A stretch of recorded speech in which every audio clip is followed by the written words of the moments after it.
Are we live already? We sure are. We've been live for about 5 minutes. Wait, really? But you've been muted, so it's been okay. You're like, Wait, how much are time? we live now? We are properly live now. You are on the air, so take it easy with the slurs there, sir. No, we were just having a little chin wag off mic. I'm very glad that I stopped the countdown from going live on its own. I have to do it manually now, which is good for moments like this, or when I have to run away. When I go on a rant. Yeah, about how much he hates women. No. You know me. He was Josh Woman Hater Koval over here. The He-Man Woman Haters Club. That joke tangentially ties to an experience from this weekend. I'm afraid. Should we go off live again? Should I mute you again? No. It's amusing. No, I know. I will say for anyone who is maybe tuning in for the very first time, Josh is a stand-up guy, and he was actually advocating for women off mic that entire time. It was me who hates women. No. The plot twist we all expect. I have the Dastardly Dan mustache. All of a sudden, Andrew grows a mustache and starts twirling it. Yep. And I lose all my hair, and I changed my last name to Tate. Anyway, welcome to the Experience Point. Welcome back to a Talk Tuesday. Talk Tuesday! Wow. That was beautiful. There's our jingle right there. It's 2 seconds long. I apologize, viewers and or watchers later on. I'm getting over some type of sickness, and so I can't laugh well because immediately if I laugh, I immediately go into a coughing fit. It is rough. Well, we will keep this episode deadly serious. No jokes. Not funny at all. No quips. Only the void. No quips, no quaps. We're not running around on the internet here. No bleeps, no Remember sweeps, quap? and no queeps. Queefs? Queefs. Do you remember quap? I do remember quap. That's so weird that you bring that up because in my last talk last Thursday, which I can talk about, we also started by talking about quap for some reason. Wow. That's so weird. What are the odds? The greatest video game of all time, I think you meant to say. Quap. Quap. Yeah. What? Quap is the PG version of WAP. Yeah. But it's WOP. Oh my god. Wet old pussy. I want Weird Al to do a parody of WAP and just do Quap. It's probably a bit too late. He's probably missed that bandwagon if he hasn't parodied that song already. Except he would do something like Weird Awesome Polka. Weird Al Polka. WAP is Weird Al Polka for him. I think that's closer to what it would really be. I said no jokes, Josh. Stop laughing. Oh my. Well, it's been 2 weeks since we talked, right? Yeah. Because I recorded I was recording a podcast last week. Yes. Polka quap sounds like a slur. Oh, you fucking polka quap. It does a little bit. Yeah, and it'll be 2 weeks. I was last week I had 5 recording sessions in 5 days. Damn. And it would have been 6 recording sessions in 5 days if it hadn't been for that my guest had to postpone, and we ended up recording the next night anyway. So it was 6 recording sessions in 6 days, as it ended up being. So I had a busy week, y'all. I had 2 guest spots. Both episodes already came out. Nice. And then recorded 4 of my own show. Damn, taking it full time. 5 days a week. Yeah, it was a lot going on. I had to record. What was it? Yoshi's Island. Return to Castle Wolfenstein, punching and the Nazis. Saboteur. Lots of punching Nazis. Actually, you know what? And speaking of that, I can announce it here. I figured out which charity I'm going to be donating for Puncho Nazi Month this year. Yeah? Is it the Punchanachi Foundation? The It is PANF? democracy. No, Democracy Forward. Have you ever heard of Democracy Forward? I have not. They are a progressive legal, like nonprofit legal organization that has been very successful in fighting this current administration. They have won numerous lawsuits. Hell yeah.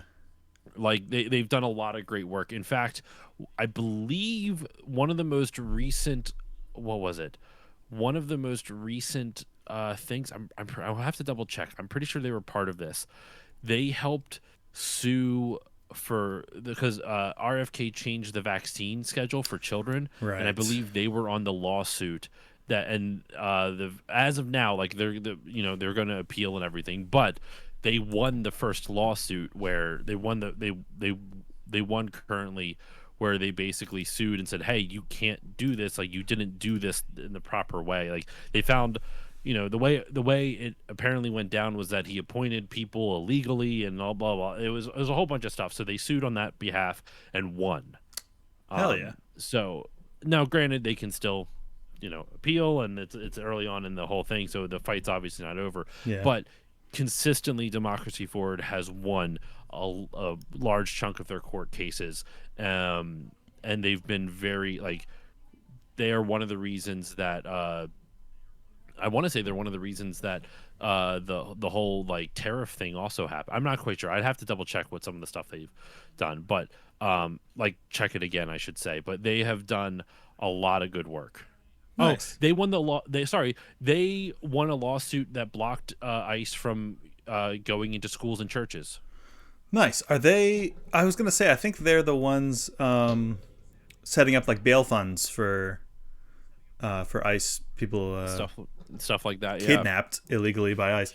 For some reason, my chat is not working in my video form in OBS, but I can see them here. Jimmy says, "Damn, Josh is the Bonnie Blue of podcasting." I'm not sure why. I'll have to figure that out off. Is that a porn star? I feel like that's a porn star. No. I don't know. I'm going to Google it. Safe search on. Yeah. British pornographic actress. Wait, really? Well, now why is that the case, Jimmy? Why? 6 in 6 days. Oh, okay. Sure. Duh. Yeah. Obviously. 6 in 6 days. She has a world record. She has a world record. Okay. Oh, she's the one that fucked 200 people in 100 days or some shit like that. Wow. Besides your mom. Oh. Not your mom, World Josh. record attempt, 1000 and Me. Blue attempt to break a world record for the most sexual partners in one day. Damn. On January 12th last year, 2025, when she had sex with 1,057 men in 12 hours. I've almost hit that number. Of men, yeah. Yeah. I've only had sex with about 900 men in 12 hours. I mean, you got to get those numbers. You got to pump those are rookie numbers. Those rookie numbers. That's wild. Bonnie Blue, I bet she did. Boy, are my arms tired. Boy, are my arms tired. That just reminded me. God, I hate quoting Family Guy, but there are still some solid jokes. The time when Quagmire discovers porn, and he comes out and he's like, Peter's like, Quagmire, what are you doing there? And he's like, oh, hey, Peter, I just came out to get the mail. And he's all disheveled and has a 5 o'clock shadow, and he's just in his boxers and I try not to use wife beater, but a tank top. And he turns around and his one arm is just massive and bulging. It's super jacked. Super jacked. That's what I was doing. Oh. This is now a Family Guy podcast. No, it's not. God damn it. Oh, I'm good. Anyway, that's cool though. What a cause. Just Cause, you might say. Have you played any of the Just Causes? Nope. Goodbye forever. I know you're a fan. Open world games are very hit or miss for me. They've been more hit, but like, I've been playing Horizon Forbidden West actually on stream. That's been Nice. fun to play. I logged about 10 hours into it prior, but I restarted it because I wanted to remember Yeah. everything that had happened. Um, so I'm only about like 6 hours into 5 to 6 hours into my replay of the first 10 hours. Nice. So I am negative 40% into my playthrough of Yeah, so we're Horizon. getting there. We're getting there. Do they do any kind of like recap of the first game? A little bit in the sense that like you meet a lot of the characters from the first game in the beginning, because the beginning, like the intro is like 2 to 3 hours long, before you get to the first open world segment. Like it's linear for the first like 2 hours or so. Yeah, first one's kind of like Um, that too. well, first one at the very least, like a little bit. I would say the first one is still like they give you a starting area Yeah, that you can yeah. go around. This one is it's like a linear first 2 hours, and then they have the starting area. Oh, wow. So yeah, and I'm still in the starting area, so I'm Okay. still pretty early on. Yeah. I can't wait So to there's get that. to that. It's just been so long since I played the first one that I'm like, I should probably watch a recap video on YouTube. Yeah. I am playing another game which I'll get to in a moment, Ooh. but yeah. So I do like open world games, but older open world games. I haven't played any. I'm sure the newer Just Causes are fine, but like I couldn't get into like old GTA, like GTA 4. I couldn't get into. I tried Vice City. I tried. Um, excuse me. I haven't really played San Andreas, but a Hmm. lot of those like old open world games are usually miss for me. With that said, though, Yeah. I like Infamous a lot, and that's an open world game, so I don't know. Infamous is great. I still have not played the Second Son. I played 1 and 2, but I never got to Second Oh, Son. Second Son is really good. That's what I heard. And I just got I to love Second Son. I can talk about this a little bit more, but I just got to I found all of the Infamous characters in Astrobot recently, and I was like, man, I need to play Second Son. Did you beat the Chameleon Galaxy yet? No, I haven't played since I was texting you about that, so I God still damn don't it. know what this mystery level is that I'm It's apparently not gonna even love. that cool. That's the thing. I just wanted to talk to you about it 'cause it's surprising. Well, I have been putting some time into that. I put more time into something else, which I'll talk about. But I think you would like the Just Cause games, if for nothing else than the fact that they are basically uh, James Bond. Maybe not James Bond games, but like it's not so much spying, but they are the big action set piece of a James Bond Yeah. movie the whole way through.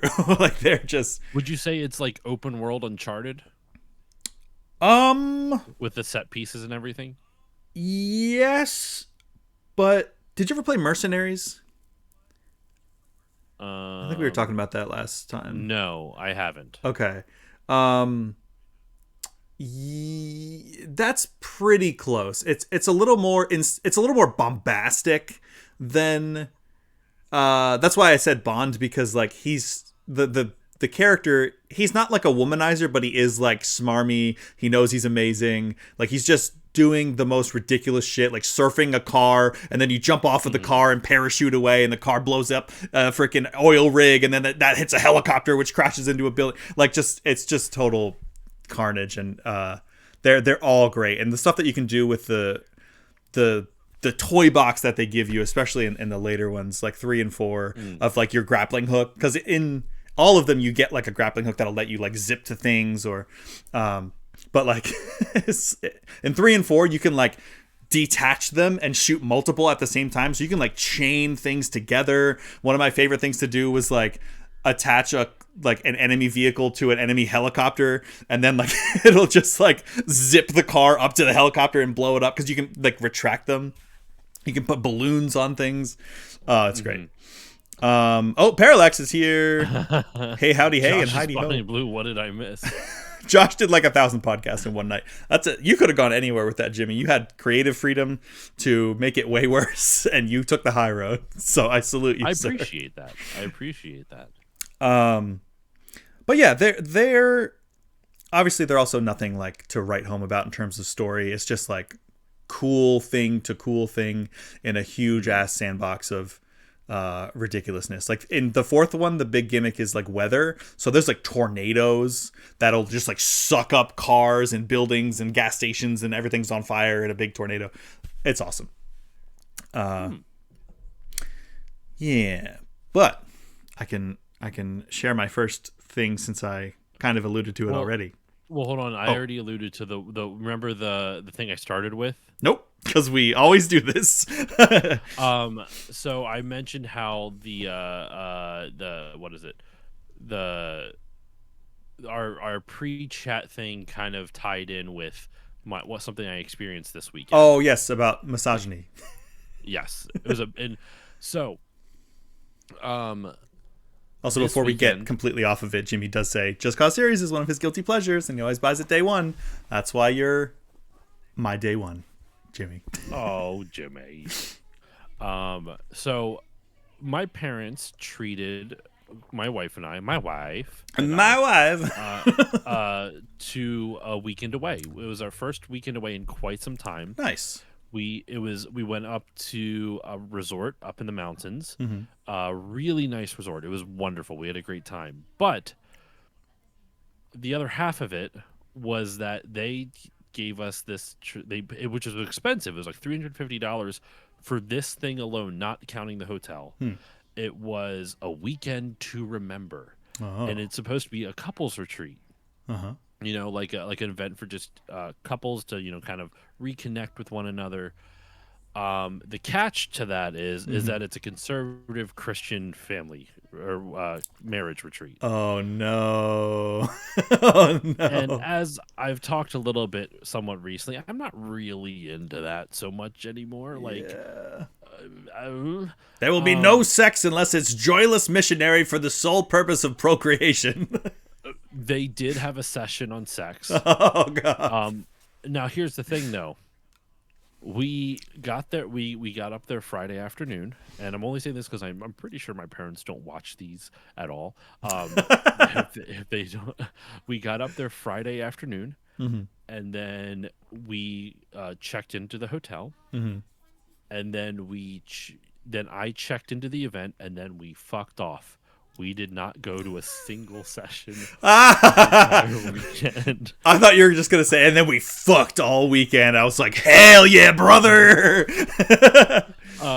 That's great. And so we did none of it. And here's what we missed. Oh, your parents are in the chat. Uh-oh. They said, give us that money back. Session 1 is, are you living the dream? We all come into marriage with a picture of what happily ever after looks like. Why did you fall in love with each other? So like this first one is very, like, I'm like, okay, is this you saying that you think Courtney and I's marriage is in trouble? Like, 'cause right. that's weird, right? So the first day is just like, I guess, addressing issues, and then that's the first session. The second session went till it was like, the first session was 7:30 p.m. to 8:10, and then there was a break, and then there was 8:30 p.m. to 9:10. And these are all just like seminars, basically. These are all like these fucking Christian people telling you how to lead a biblical marriage. I'm dead serious. That's what it is. And if your wife has any questions, she has to clear them with you first before asking them. So, like, one of my favorites. Hold on, where is it? Session 3, The Forgotten Dream. God's original design for marriage is better than our best dreams for marriage. Oh. What did God intend for the first couple to experience in marriage? Incest. How can each couple make? No, technically not. It was just Eve was just his rib. It's not. There was no fucking. Well, it wasn't her dad. But then, if she was the first human, how did the third human happen? I mean, the fourth human, because they don't talk. They don't want you to know about that. I know. Stop asking questions. There's just a red dot on my head in the shape of a cross. How can each couple make the world a better place? What are the keys to experiencing real companionship in marriage? And then, how the dream comes crashing down was session 4. Whoa. Session 5. God's power for oneness. How does God restore companionship in his creation? How does God help you love your spouse like he loves us? What else has God put around you to help you on this journey to oneness? So I'm not going to read Respecting all of them. women. There's a total of 9 sessions. The cringiest one of all of them. Most of the sessions were about an hour long, right? From what I can see here, it's like 50 minutes to about an hour is what most of the sessions were. Some of them were shorter, but like 40 minutes to 50, something like that. Session 8, which happened on Sunday morning, because this basically went Friday night from 7 o'clock until 9 o'clock. Saturday, it went all day from 9 a.m. till about 4 o'clock in the afternoon, with a 2-hour break for lunch in the middle of that. And then Sunday was, excuse me, like 9 a.m. until about 12:30 in the afternoon, and then you were done. Yeah. Um, Wait, Jimmy says, put on some TV static, some Enya, and it sounds like a 90s infomercial. Hey, yo, hey, so session 8, which was spanned over the course of about 2 hours, it was like 9 a.m. to 10 a.m. But the first half was man to man for men only. Oh. And then there's a 10-minute break. And the second half was woman to woman for women only. And the man to man says, every husband is called to love his wife like Jesus loves the church. Who is my role model as a husband? How do I love my wife like Jesus loves me? What impact can a godly husband have on our next generation? And then the woman one is, every woman is called to help and support her husband. How does pursuing a relationship with God affect your marriage? What does friendship look like for a man? How does your man feel loved? And what really stuck out to me about both of these, if you really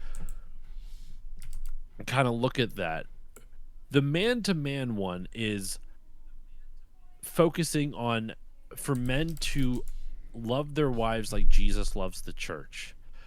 And the woman one is how you can help and support your husband. So this is saying that the man in the relationship is like Jesus. Yep. And the woman has to support Jesus. Uh-huh. No autonomy whatsoever.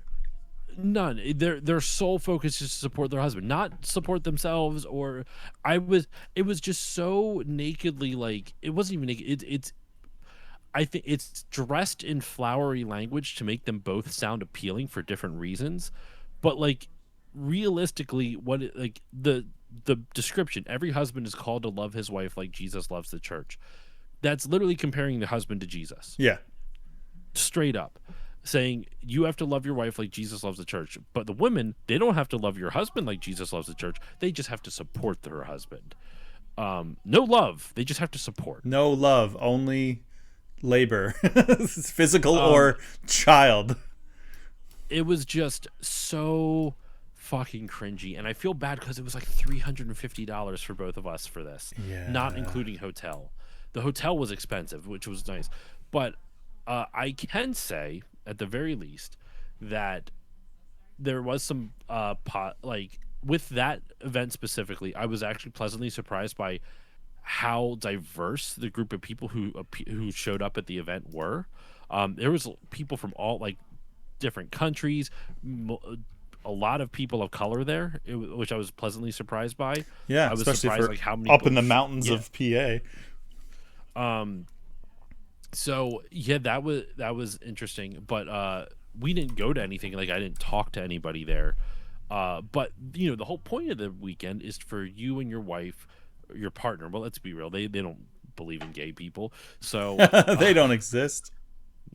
They don't deserve love because they're a biblical marriage. Blah, blah blah. I'm a piece of shit. Yeah. That's no. So like the purpose of the weekend though is for you and your partner though to become closer to each other. To like it.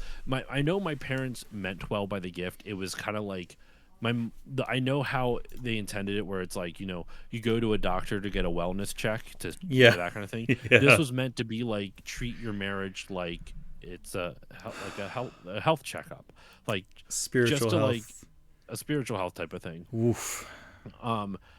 Now I did ask them. I asked my mom, like, listen, like, I'm going to be honest with you. Courtney and I just want a weekend away. We don't really feel like being lectured. Yeah. Just straight up. And she's like, you don't have to go to all of them. You could just go to the ones that seem interesting to you. You're like, Which none okay, of them seem. I will. And so we went to Uh, none. and I felt then when we picked up my daughter, my parents watched her over the weekend. When we picked her up on Sunday, my dad was like, so did you actually go to any of the things? I'm like, we checked it out Saturday morning, which is a truth. Both Courtney and I went to the lobby area where it was at, looked at what books they were selling. Yeah, Went, yeah, nope, yeah. and then left. Oh, we checked it out. Yeah, you are lucky I- that my chat is not working because they are absolutely destroying you in the chat. Both your parents are in there, just like, Oh, yeah. and my parents for some reason. I'm pretty sure my dad saw right through the bullshit though, because he goes, "Oh, okay." I'm pretty sure he saw right through it. So the point of it though was to like reconnect with your partner. And I'll be honest, Courtney and I had a really good time, not doing any of that stuff, but like Yeah. just the two of us. Friday night we got there. There wasn't much to do. We checked around it was called the Skytop Lodge up in the Poconos. Ooh, that sounds cool. Wait, I think I've been there. Is that a music venue too? I have no idea. Oh, okay. I mean, there was music Saturday night, but I wouldn't call it like a music venue. Okay, maybe that's not se. it then. Is it like at the top of a huge hill and you can like look out and see like just land as far as the eye can see, It is huge at the tracts top of a land? It is at the top of a huge hill.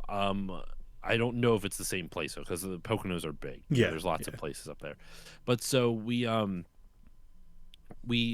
of scoped out the lodge. It was really nice in there. It was basically like a big mansion that was like basically a hotel at this point. But but it's like a resort too, where there's like restaurants like built into like inside the building. You didn't have to leave the room, the like the building, Nice. the giant mansion thing to like go to a bar or go to a coffee shop or go to like a marketplace, stuff like that. It was really cool. So we scoped it all out. Friday night, there wasn't really much to do Friday night, so we went back to the room and we boned. No, Hell yeah! I brought my gaming PC and I started playing Control for the first time. You know, Remedy's Control. Really liking that so far. I need to play that. I'll save more thoughts for a little bit later on, but I'm playing that, and that's been a lot of fun. So I did that Friday night. Saturday we slept in. And then we went to the coffee shop. The coffee was really good, like some of the best coffee I've had. Like really good lattes, like it was great. Went to the coffee shop, that was great. And then after we got coffee, we had lunch because it was already, we drank our coffee and we're like, well, it's like 11 o'clock, 11:30. Yeah, it's basically lunchtime. Time to get a cocktail. And then we went to a little, they had a session for bookmark making. It was mainly meant for like younger kids. Like you could just color on a bookmark, but I still did. Both Courtney and I went, that was fun. We made a bookmark. And then after that, I looked up museums nearby. Could we go to a museum? And there was one nearby and we decided to go to. There was two that we were vaguely interested in, but the one was the American Indian Museum, the Pocono American Indian Museum. And I'm like, I don't know any museum that's supposed to be like geared towards indigenous cultures that still calls them still Indian, call it that. Is like good. Oh my god. So we didn't go to that one. It's right here next to the Oriental Museum. Right. We went to, it was a planetarium that we tried to go to. It was really cool. Well, it would have been cool when we got there. It was closed because Google said it was open, but fucking they weren't open. So we skipped. We got there, saw they were closed, and then we looked around. What else could we do? And we found this like flea market inside like an old like train barn type of thing. What? It was huge. It was really cool. There's so much stuff. Like if you ever been to RetroCon, over near Philly, it's like that, but not just like geek pop culture, but like so many things. You know, like furniture and lamps and vintage clothing and you know like just all that kind of like porcelain figures and like they had video games, they had DVDs, they had books, they had comic books, they had so many different things, right? Nice. So it's like this is really gonna pinpoint us into our Southeast PA demographic, but so it was like Zerns. It's been a long time since I went to Zerns. I That's think they're even closed now. probably for the best. Um, I would say it's, from what I remember, it's like it's much more condensed than any flea market I've seen. Okay. Like it's very tight in terms of it's tight. In terms of like stuff that there's so much stuff in there. Courtney picked up like a little like a tin like milk jug because she wants to decorate her kitchen with like, you know, kind of like antique looking type of things. I picked up hold on, let me, because I had the camera right here. We go. I picked up Fantasy and Science Fiction magazine. Whoa. Wow. November 1961. Holy crap. Isn't that This cool? was, I guess, before graphic design was invented. What are you talking about? That looks cool to me. It's old. The art is awesome. The art is great. It's just the text is making me want to shit myself. What are you talking about? It's just they did yellow with red text and took that same yellow and made it the text on the thing and used the red from the first text as the box for the yellow box second text. Yep. Just put in some big ass boxes. And look at the layout. It's just the Bible but with science fiction. Oh, see, I would have read the Bible if it was more science fiction. I mean, it is pretty much science fiction. That stanky aesthetic is my jam. I collect a lot of old TTRPGs with that art style. Yeah, that art is super sick. That was Jimmy, by the way, for those who cannot see the live chat right now for some goddamn reason. Curse you! I'm looking the wrong way. No, I wasn't. Curse you, chat. They had a whole bunch of these there, but this was like $9, so I put it back in its like sleeve now. Nice. But it was like $9, so I didn't really want to buy more than one. Yeah. Just because I would have added up pretty quickly. But Isaac Asimov has a short story in it, and there's a bunch of other like sci-fi writers that did it. I would love to know what they thought science fiction was in the 60s. I mean, dude, watch old Twilight Zone episodes. Yeah, like, that's true. Or like that's Star Trek, like what it is. Doctor Who, yeah. So yeah, it was so we did that, and then after we finished at the that kind of flea market type of thing or whatever, we got some snacks from Wawa because they didn't really have any like snacks type of stuff. At the, like there was no like snack area or something, like, you know, like a little vending area or anything for like snacks there. Once the marketplace closed at like 7:30 or some shit. Sounds about right. Jimmy says Frankenstein is the OG of what they saw. I mean, you're not wrong, Jimmy. Like Frankenstein was like the original sci-fi story. Yeah, that was in like the 1800s or something. Also written by a woman, so fuck off to all you like fake women don't know sci-fi. Eat your own asshole and die.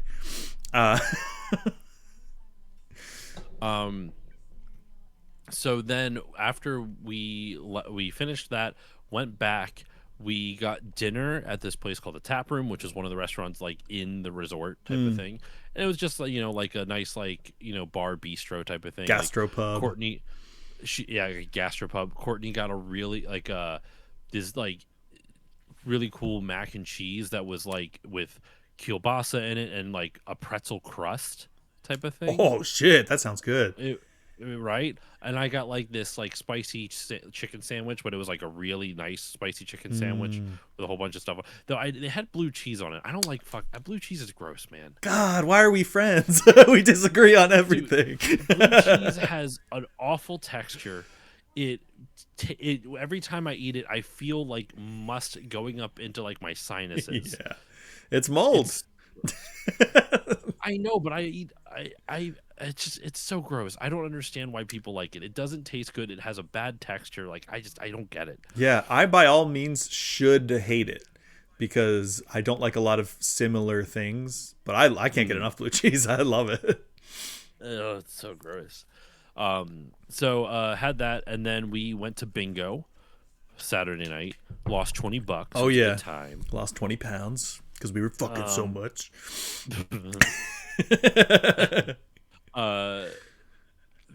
Courtney did bring the Gospel of Mary Magdalene as a little kind of like subtle fuck you to like like.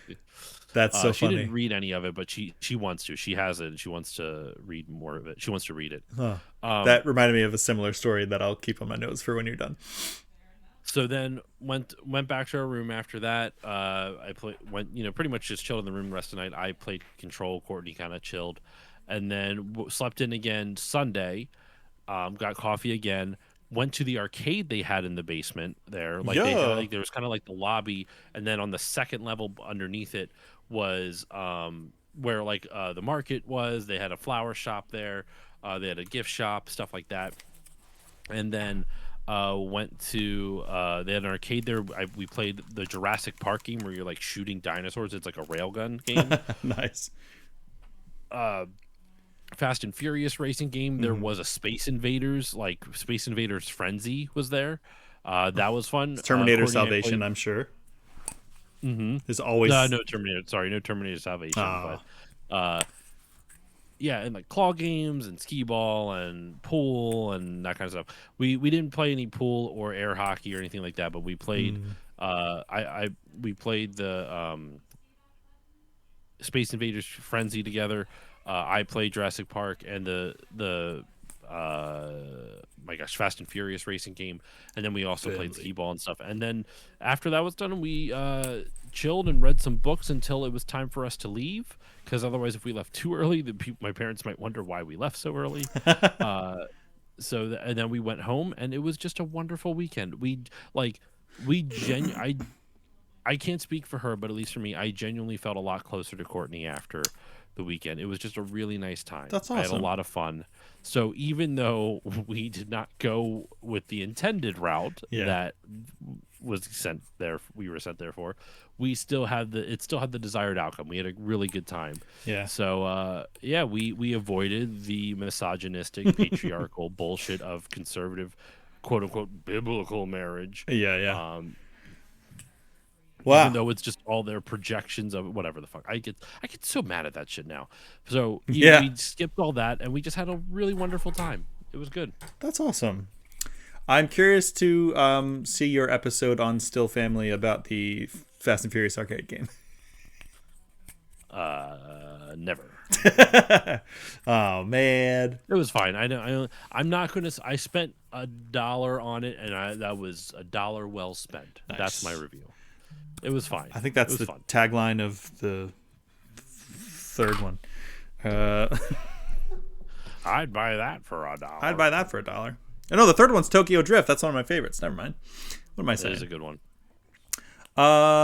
Nice. That's cool. I'm glad you guys got away. I'm glad it sounded like the intended purpose, not that there has to be a purpose for doing this type of thing, was to get closer, and sound like you did. I'm sorry that it was under the guise of patriarchy and be a submissive fucking accessory to your husband. You don't get your own autonomy. It was really so much of it was. I love my mom. I love my parents dearly, but man, do they not like? And to be fair, I haven't really told them where I'm at with whatever my faith is anymore. Just because I'm not ready to have that conversation. Well, they know now. This chat is popping off. I know, right? And I also don't want to like say anything and then have like. I don't know, I'm not gonna. I was about to get a little too personal for me, That's which is fair. saying something because I'm a pretty open book in general. But Sometimes it Yeah. takes more energy than it's worth to have those kinds of conversations. that's kind of where I'm at with it. Like I don't like. Yeah, I don't know. But Yeah. so yeah, gift and the thought was in the right place, even if I disagree with the methods. Yeah, that's fair. Well, just be like, oh, well, we did spend quite a lot of time, both of us on our knees, if you know what I mean. We were worshiping, but not in that way. We did know each other biblically.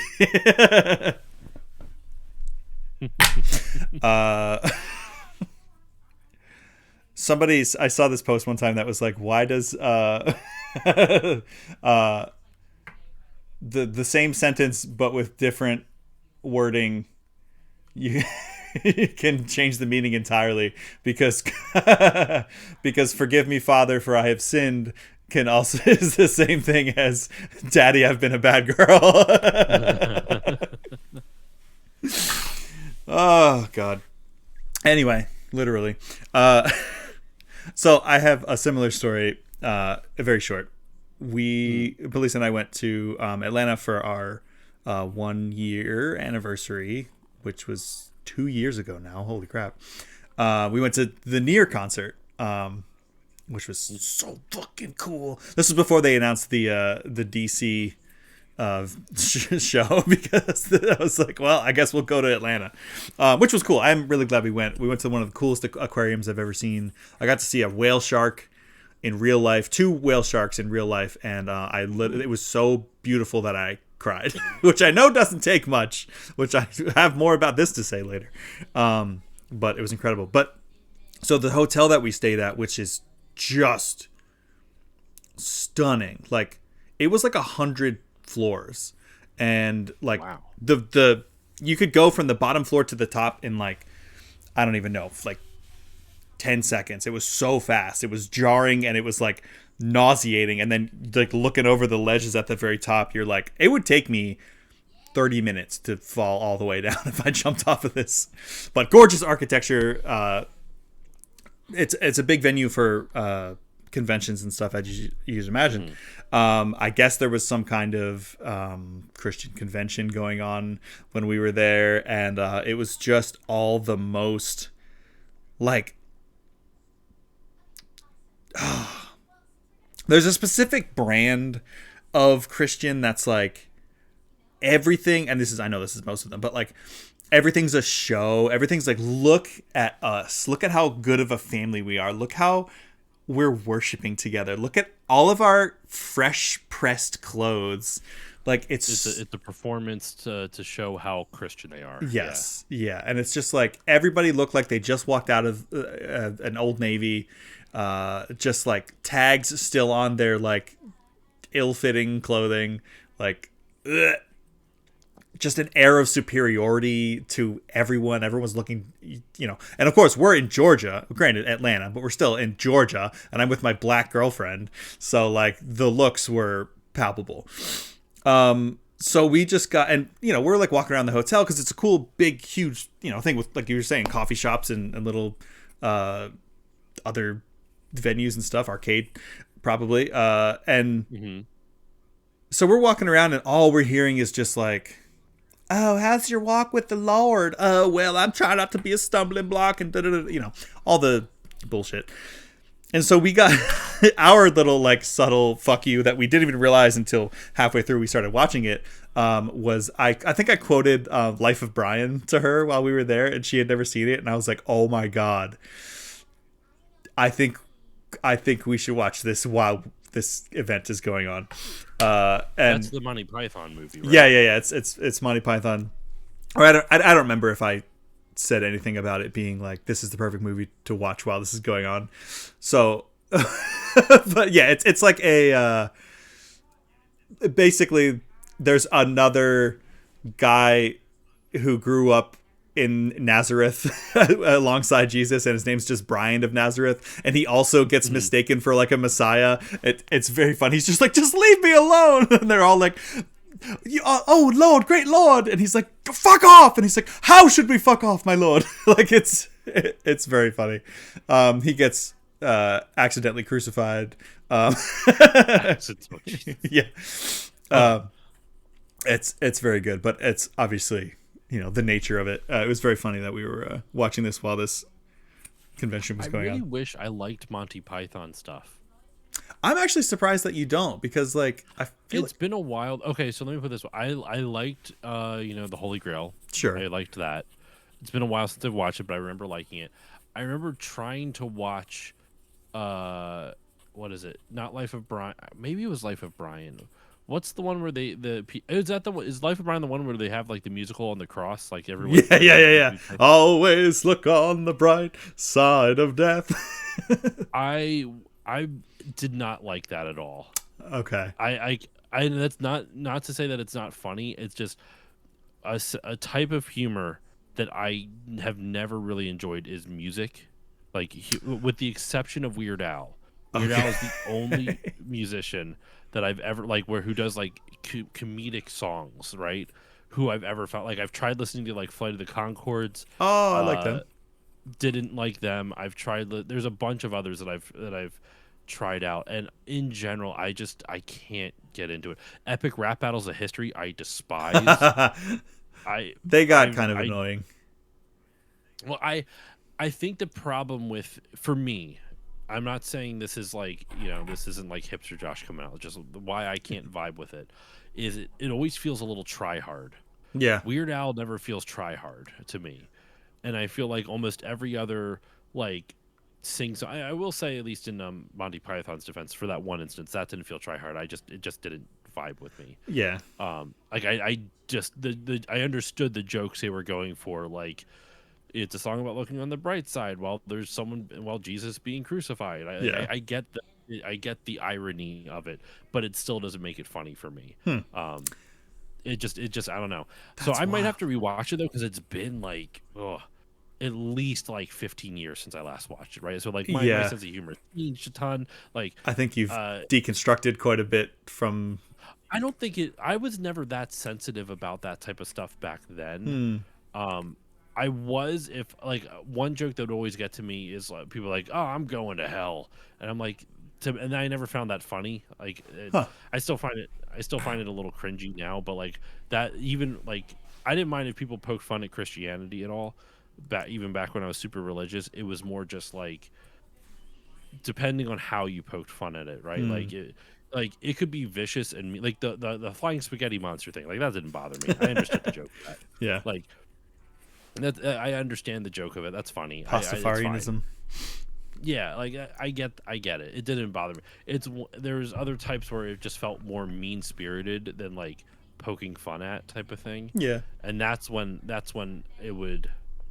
Even if you combined a little bit of mean spiritedness with the poking fun, I could handle it. But yeah, there's lots of stuff I just couldn't get into. I think I'm most surprised at how much you like Mel Brooks, but don't like Monty Python. I haven't watched. Monty Python's a lot drier than Mel Brooks. Yeah, it's that from what sloppy wet humor versus that the ashy elbow humor we were talking about last time. Yeah. But I don't know. I watched the meaning. I need to watch it again, though. To be fair, I really do need to watch it because I've only really tried a handful of the Monty Python stuff, and it was just kind of like, I think part of it also is I had a lot of friends who were like, "Oh, this is like the funniest thing in the world." These movies, and like people rave about it, and then I would watch it. I'm like, "This is fine." Yeah. It just didn't do it for me. I really liked the Holy Grail though. That's a classic. I mean, yeah. There's so much. I mean, there's a couple of sequences that are kind of played out, but that I'll still laugh at. But them just getting arrested at the end of the movie because they killed that guy, like in real life, just like at the end of Holy Grail. It's been so long since I've watched any of it. Stuff, so I don't remember any of it. Yeah, that's. I'll have to. Maybe I will do like for the next after I finish Still Muppeting. I'll do like Still Pythoning or something. Nice. And kind of go through, because like I said, like this is a recollection of 15 plus years ago. I'll probably have a different opinion on it now. Like sometimes it's good to go into something with low expectations, because then it's like pleasantly surprising you. It pleasantly surprises you, type of thing. Yeah. Nice. Well, I've got a couple of things I can share. I think, well, I'll talk about this one first. I talked about how everything makes me cry. You may have seen my review graphic for it. I know you're out of the anime loop, but My Hero Academia ended, and my God, it was. I don't think I've ever, like, the volume of how much I would cry.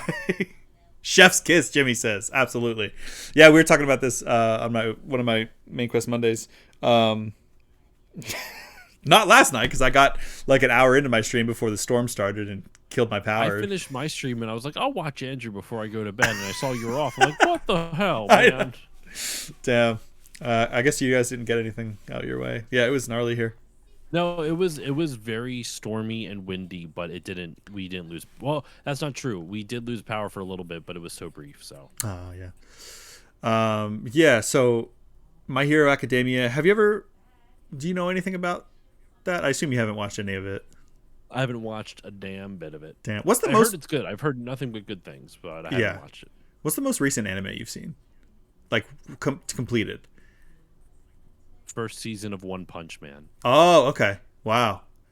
I haven't watched any past that. I should probably watch two because I think three is And I coming don't out. remember much of it. I just remember I really enjoyed it. So Yeah, I it's just, great. dude, I don't have time for anime at all. Like Yeah. it's so, like, yeah. I mean, I have the most recent show I've been watching is been the new Scrubs, and Jimmy and I have talked about that a bit. Oh yeah. Yeah, no Castle. I That's not true. I watched a little bit of of Castlevania, but I didn't quite that since that's made by an American company in an anime style, but I didn't quite consider that. I guess is Hmm. it anime? I I don't don't know. know. I thought the producer for that was an American, so I didn't really quite classify that as anime since it wasn't Japanese. I feel like they outsourced it to a Japanese animation studio, but I could be wrong. It's been a while.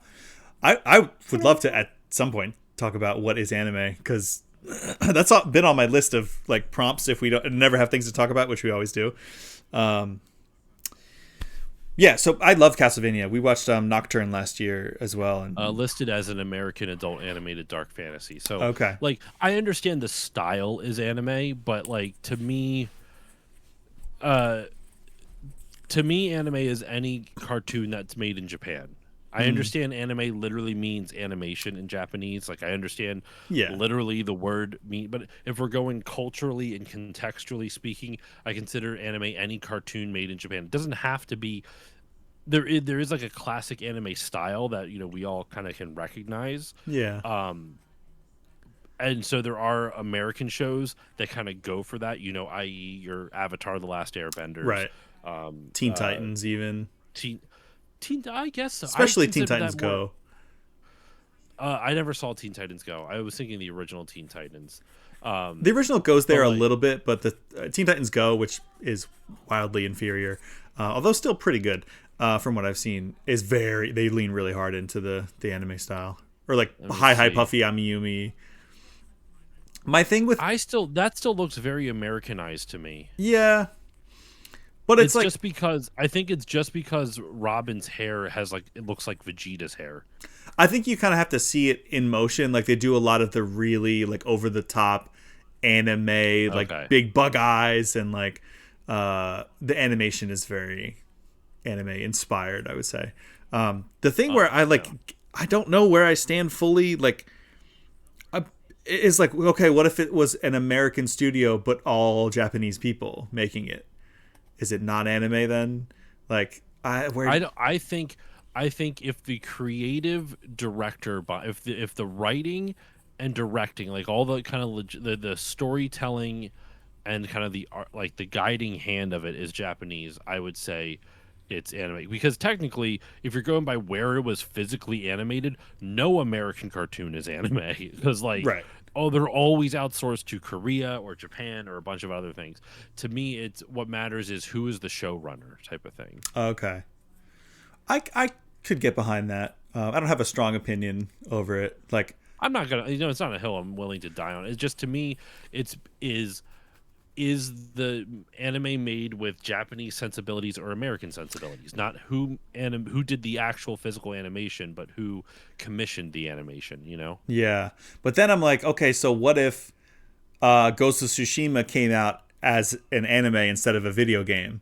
Like all Japanese sensibilities, but made by a bunch of white guys, or I shouldn't That's say. not anime because it's still not. It's it wasn't. It was made with Japanese sensibilities in mind, but not literally made with Japanese sense because it wasn't made by Japanese people. Yeah, To me, it has to be written, directed, kind of like everything other than the act of the animation itself has to be done by people in Japan or at least mm, something like that because it's how can I put this? It's their culture being expressed through the animation, right? They're the one, yeah, whether it's through their storytelling or whatnot. Um, that's to me where it gets anime. When it's an American telling a story that it's being told with American sensibilities through an American point of view. Like, don't get me wrong, I love Ghost of Tsushima, and it's extremely like they were like Sucker Punch was extremely meticulous in their attention to detail. Yeah. Not that I'm an expert on it, but from what I've heard, from like I remember seeing like news articles about Japanese people talking about how like accurate that game is to Japan, to like the vibes and everything. It's Yeah. still an American game. It doesn't change the fact that it was an American game. But yeah, I don't know. There's a lot of white dudes in high school real mad at Josh now since their funny little cartoons they draw on their notebooks aren't. I, I mean, they just fuck. It's I don't know. It, like what is it? Ruby. I don't consider anime because it was done by American. I think there's shows done in an Ah. anime style. Yeah. Okay. But then okay, so not to like what's the sand dune paradox thing where there's like there's a sand dune, and if you take away 1 grain of sand, is it still a dune of sand? Okay. If you take one more, when does it not become a dune of sand? What if there's only one Japanese person on the studio, but there is Japanese influence, and like Japanese hands are working on it? Like that's where I feel like I'm like, I don't know if you can That's where it gets tricky. I draw don't that know if I would line. have an answer for that scenario. Yeah. I would say, like, as long as like the showrunner is Japanese and it's made, you could make the argument which audience is this made for, right? Like, I'm Mm, and but that's not entirely true either because there's like Japanese anime and video games made for American sensibilities, but they're still Japanese made games, just like right. there's American made products made for Japanese sensibilities. So it's like I don't it's that's a trickier thing to answer when it's like when you have a mix of like Japanese and non-Japanese creators working on the same project.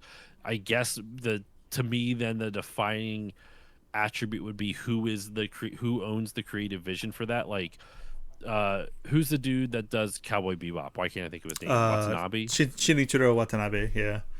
Like if he did a whole show with where writers and everything else writers is Dark Souls anime. I just want to establish precedence for when I take this to nerd court. Dark Souls technically would be anime because it's made by a Japanese game developer. Is it a JRPG? That's another issue entirely. Like, oh my god, is an American made game that is JRPG influenced a JRPG or not because it's not from Japan? I think that's an interesting debate too because to me, I oh man, I think on an aesthetic level, you can have a game that's a JRPG in genre, but is not oh, that that bringing that up honestly kind of defeats my argument for the anime thing in an essence because Uh, it's a very similar thing, right? So I don't know. It's a tough call yeah, I need to ruminate on both of these for far longer. because to me, I can see if there's a friend like what is it? Fucking Sabotage Studios who did Sea of Stars. That is, it's not. You know what? Maybe I am consistent with it. I was gonna say I don't consider that a JRPG. It's a JRPG in style, but not literally a JRPG because it was made by like I forget where Sabotage is from. They're like from Europe or some shit like that. Yeah, I was thinking of like Expedition 33. Like that's very JRPG inspired. Like it's like they just took Extremely. Final Fantasy X. So it's like, is it a JRPG because it's JRPG? It plays It's like not because one. it's made by a French studio, but at the like Yeah. I don't know. To me, I guess it's just who is like the. To me, it wouldn't be because it's not made by a Japanese studio. I think if, and like you said, you can get into the weeds. Like how many parts can you take away and it still be a JRPG? That's a lot harder to like really discern. I like. I would say on average, most commonly you have a Japanese animation studio, Japanese like animation house, um, commissioning an anime. You have a showrunner with writers and all this other stuff, usually all Japanese, and then they make it show, and that's the anime. Um, when you get in the weeds about like if how many people on it are actually Japanese versus not, then that's a much harder question to answer. But I would say on average, if it's a show made by Japanese people, Japanese showrunners with Japanese sensibilities, it's an anime. Mm. And if it's made by any other country outside of Japan, it's anime inspired or has an anime aesthetic. Mm. Same argument for JRPGs. Yeah, JRPG inspired JRPG. I can be With on that board with said, that. I have heard that Japanese game developers don't like the term JRPG because they're like, what are you talking about? It's a Japanese RPG. It's just an RPG. Well, it's like And I'm like, how they call everything American football, and we're just like, it's just football. I mean, in their defense, you have to say American football outside of the U.S. Yeah, yeah. because But it's football for the rest of the world. yeah, Soccer is football for the rest of the world. Yeah, like is it because it's just JRPGs to them? Like, why are you calling it?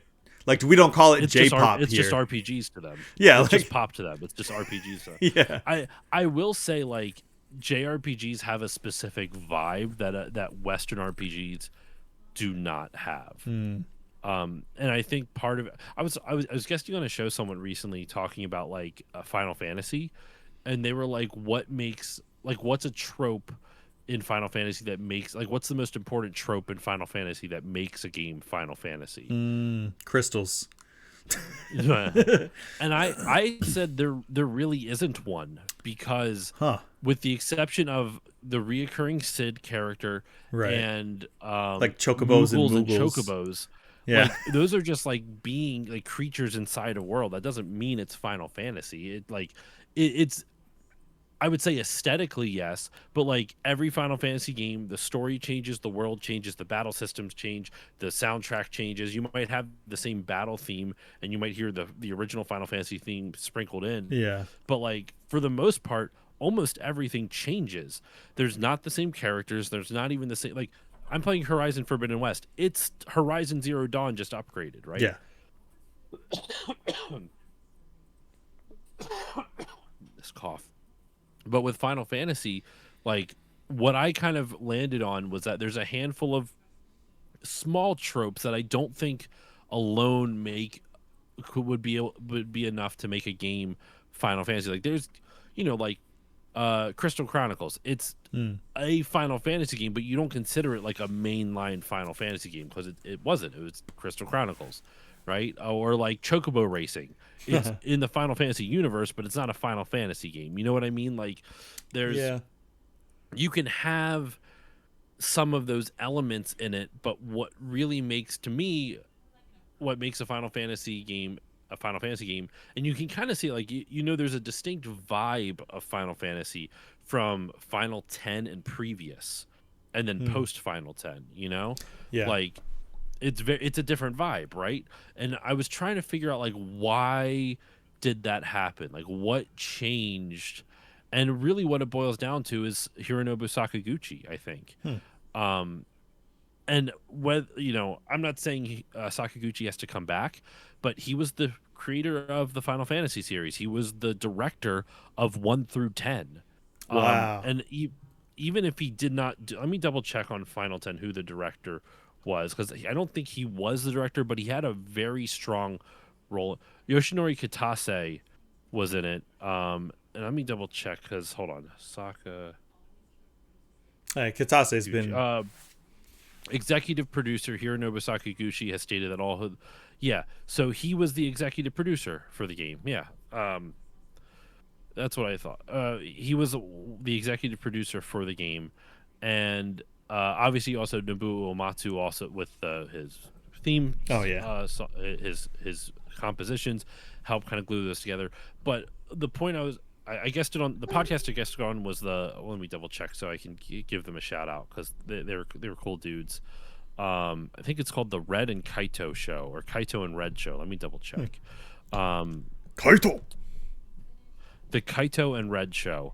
And the point I was making is like for me, what I would like to see happen in Final Fantasy is to them bring back a single unifying voice in the executive producer position. Because I think what made Final Fantasy feel like Final Fantasy was Sakaguchi being at the helm for the first 10 games. But he was more director, wasn't he?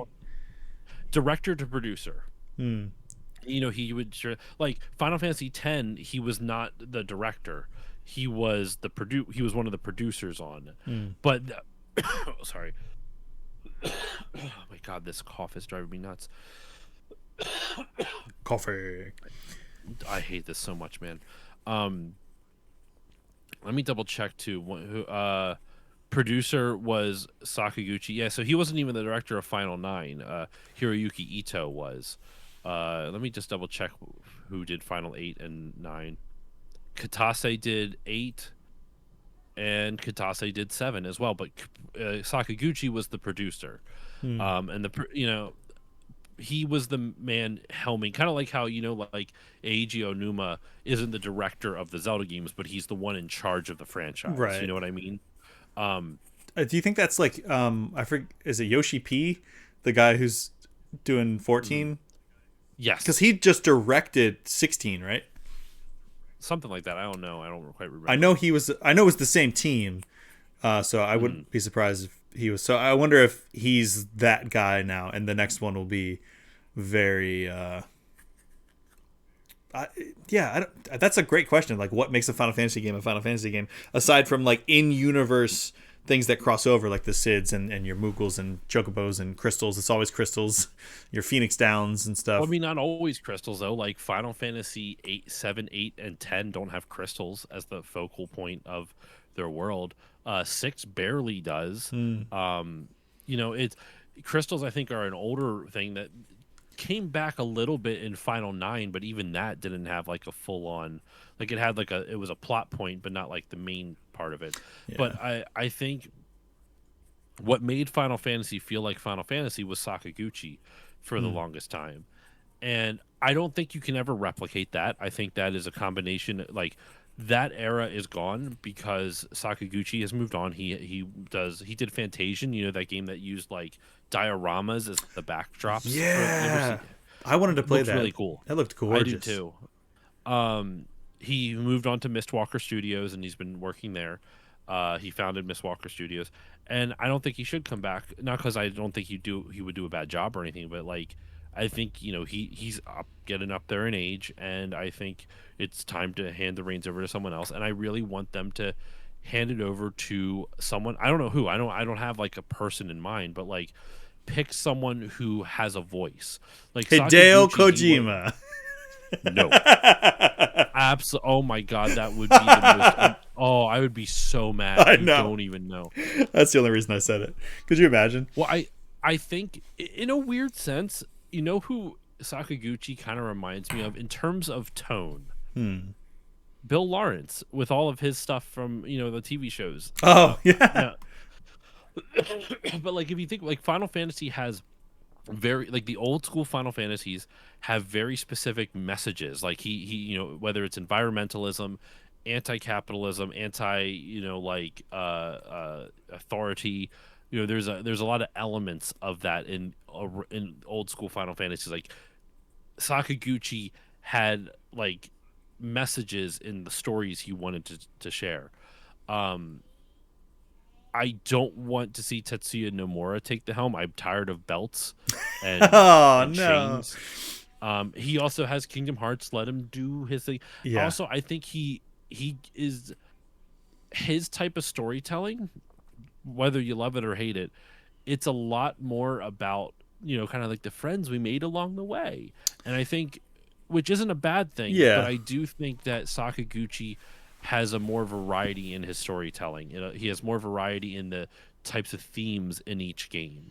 Yeah, he's He already done enough of that in Kingdom Hearts. We don't need Yeah. any more Kingdom Hearts likes. There's already freaking 17 games in that series, or something like So that.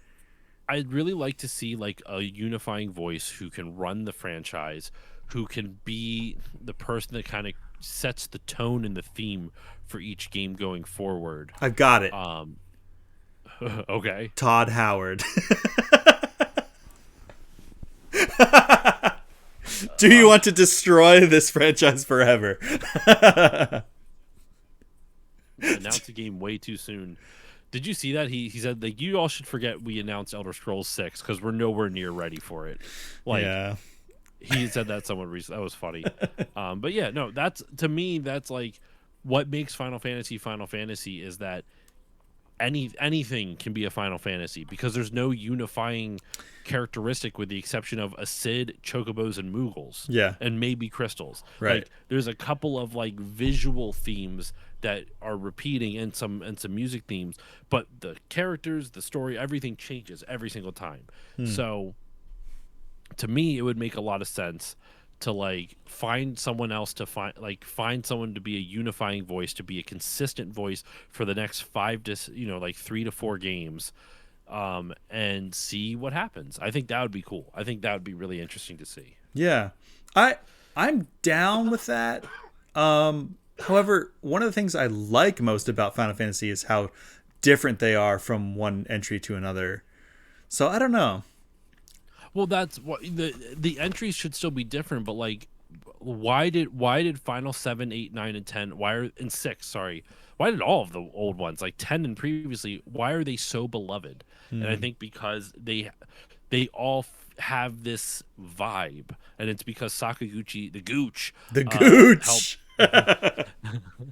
help kind of set that tone and that vibe. Yeah. So you can still have like crazy swings in terms of setting and characters and worlds and battle music and battle themes and like the battle systems. You can still do dramatically different things from entry to entry, but you need a consistent voice at the head so it gives each game a similar vibe. Yeah, if that makes sense. I can see that kind of. They need. I hate that I'm going to make this connection. It's so American of me, but I'm also talking from like 2008 to 2018 version of this person. They need like a Kevin.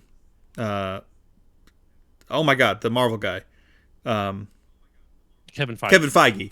Yeah, they need like a Kevin Feige to like not necessarily to like have this vision that will let other directors execute it while he kind of oversees and keeps everything not connected like story wise because they don't ever do that, but like the thematically. Tonality wise, yeah, I think that could be cool. That's exactly it. That's exactly what I'm talking about. Yeah, like they need someone like that. Where like the Marvel movies are all different enough. I don't think they should be as frequent as Marvel is because I think Marvel has worn out its welcome. But yes, but you nailed it. That's exactly what I'm trying to go for. Yeah, that's why I caveated like not so much current Kevin Feige because he needs to ease off the brakes, ease off the gas a bit.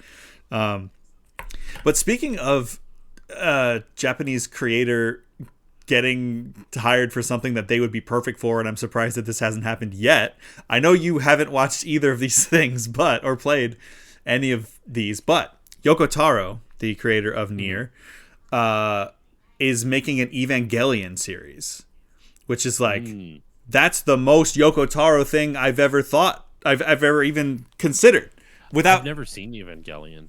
So I've never watched it all the way through, but I know enough of Evangelion, and I've played everything that Yoko Taro has touched, and it's just like existential crises and depression, and what does it mean to be a human? Am I real?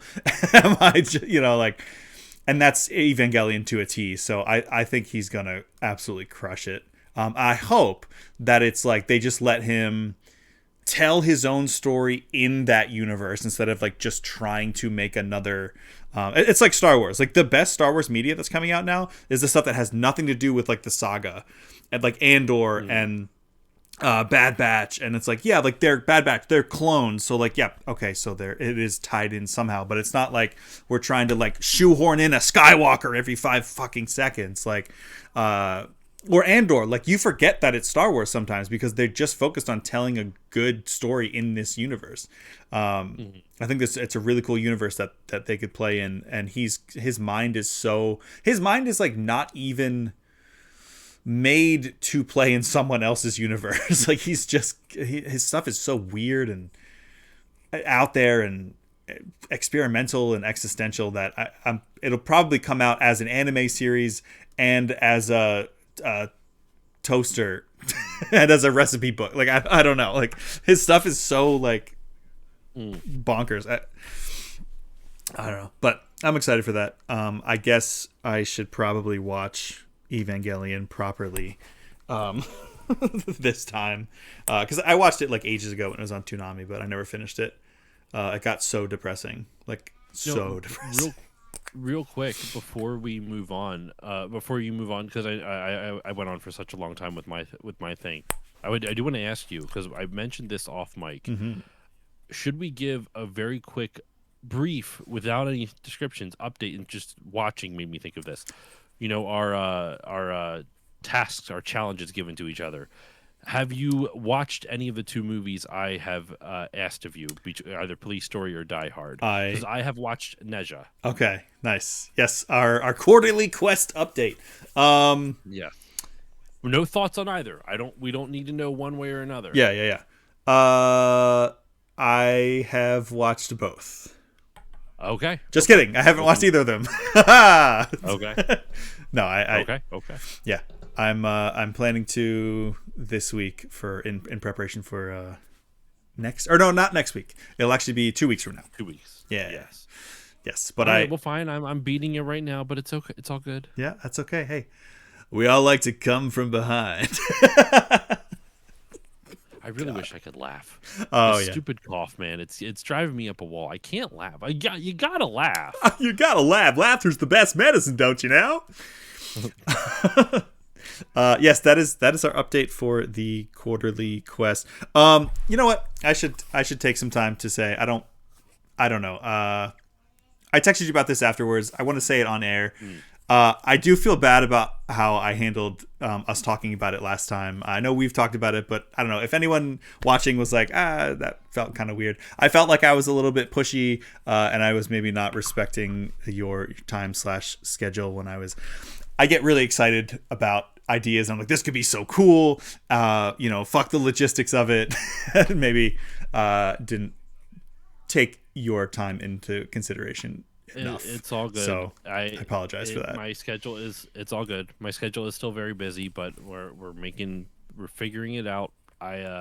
It's been the movies are easy, obviously, because I just pick an evening and then that's just what I do for that evening. Yeah. But though the second Neja movie is over 2 hours, and I'm really nervous about that. Yeah, it is long. I think not based off the first one. I was nervous before I saw the first one. I'm like 2 hours. It was like 2.5 hours. I'm like, God damn. Yeah. What is this? A Marvel movie? What is this? A James Bond movie? What is this? Extended Lord of the Rings? Yeah, extended Lord of the Rings. Yeah. Yeah. Well, So. Yeah. But yeah, I'm looking forward to chatting about it in 2 weeks. Yeah, and I think we talked about because obviously most of what we ended up talking about is games. Your whole podcast is about games. I really wanted video games to be part of this, and where we came to conclusion of, or maybe I came to the acceptance of that, like 3 months is not enough time to do that. So we were like talking about what if we give each other these quests 6 months in advance. And then we give each other a 3-month quest and the 6-month quest. So you get your quarter 1 and your quarter 2 quests given to you. And then in 3 months we come back with our shorter one, and then in 6 months we'll come back with our longer one, which could be games. And I mean, movies I can definitely do. We can always do every 3 months, no matter what. Yeah. That's easy to do. Games, it's like even right now, right now I'm playing Forbidden West, like I said, and Control. Both are for the show. Forbidden West is like a 30 to 50 hour game. I'm only 5 hours into that, and I've only had enough chance to play for 3 sessions on top of that. So that's 3 nights that I've spent playing it, and I'm only about 6 hours in, just to put it in perspective, which is why I'm like, and when I have all those other games still, and I have to edit, and I have to do recording sessions and all this other stuff, like if I spent 3 nights and I'm only 6 hours in, that's why I was like, I don't know if I can swing a whole nother video game in 3 months. Sure. When it already takes me 3 nights just to get anywhere. I'm barely even into that game. And also Control, I only spent 2 nights playing so far, and I'm only about 5 hours in. And I'm right now, what I'm doing with those 2 games are on the nights I'm not streaming, excuse me, on the nights I'm not streaming Forbidden West, I'm going to be playing Control just like off stream for myself.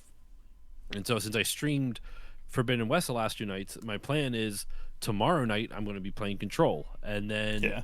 Thursday night I have a recording session. Friday night I'm going to try to play more Forbidden West on stream. We'll see, but like I have to budget it out, and that's just 2 games. I also have to.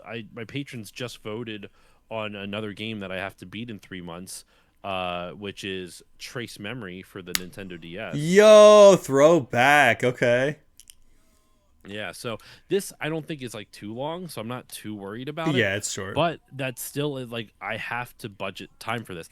Luckily, it's a handheld, so I can play it while my kid is still awake. Yeah. And it's a lot of reading, so it's not like it's anything I have to worry about. Like, is there too much violence that the kid's gonna have to worry about? Yeah, it's like a visual novel So puzzle game, like those it's 999.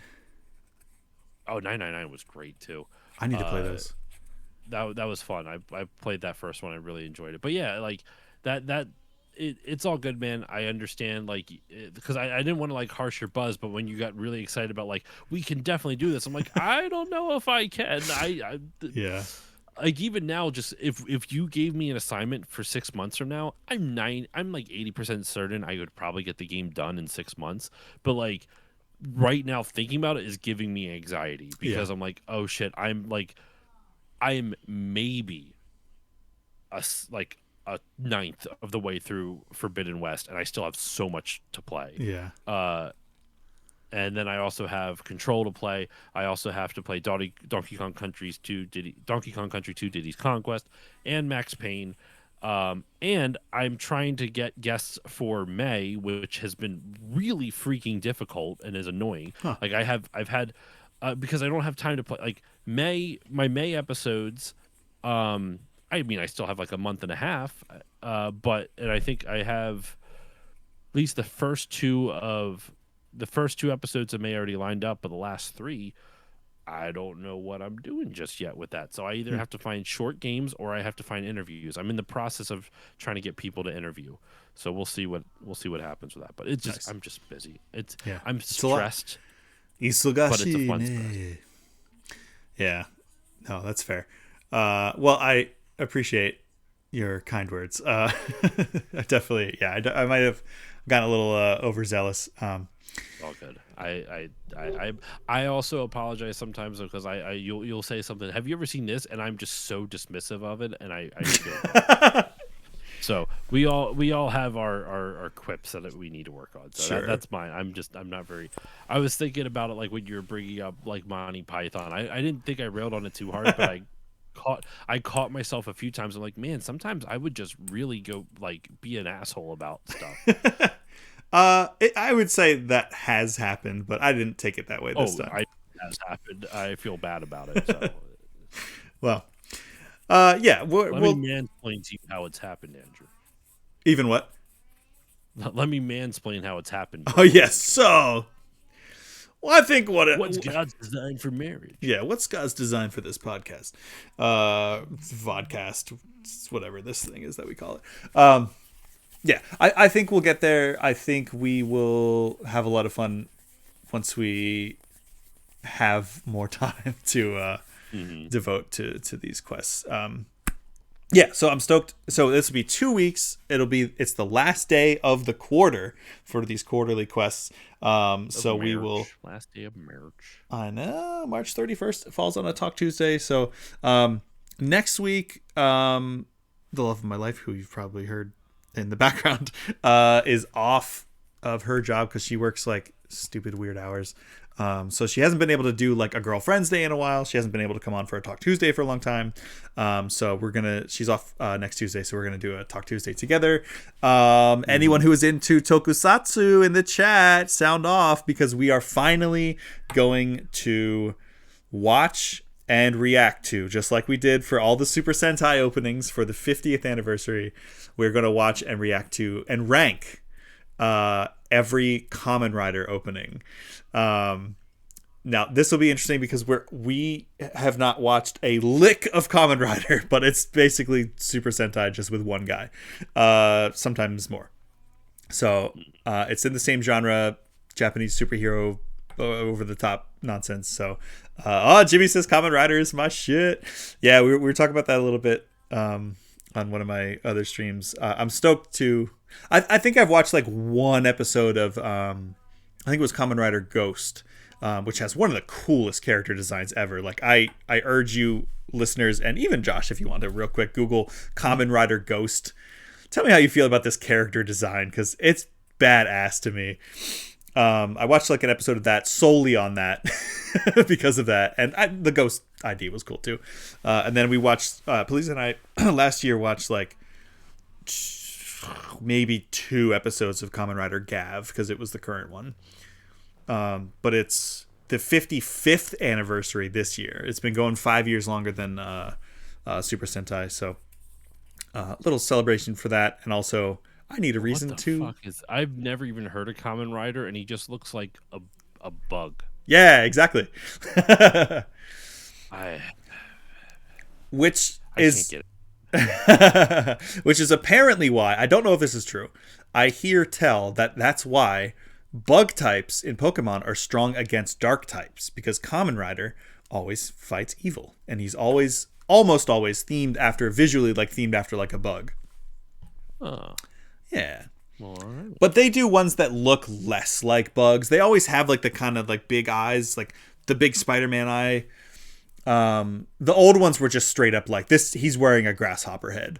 But the newer ones are definitely get a little bit more. There's one that like looks like a fox, like a kitsune, like a fox spirit. Geets, I think that was one. And I think that was the one that Jimmy was saying was good. But yeah, excited for that, as if I don't have any more tokusatsu that I need to add to my list. I've been going through it. I've been watching a ton of old Sentai.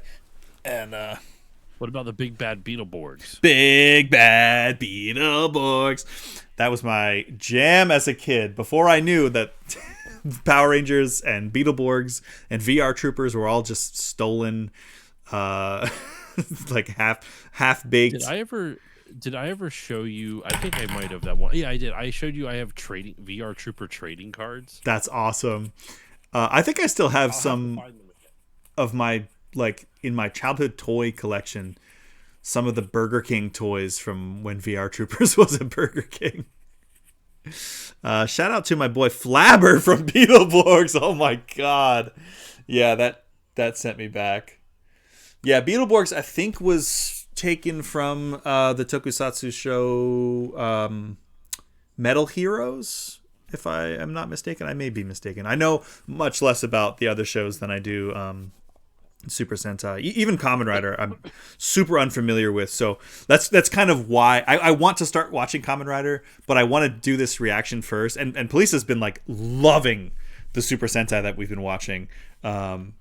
We watched like several shows together, and I'm so pleasantly surprised at how much she loves these genres, because it's basically just live action anime. Like, it's just super over the top.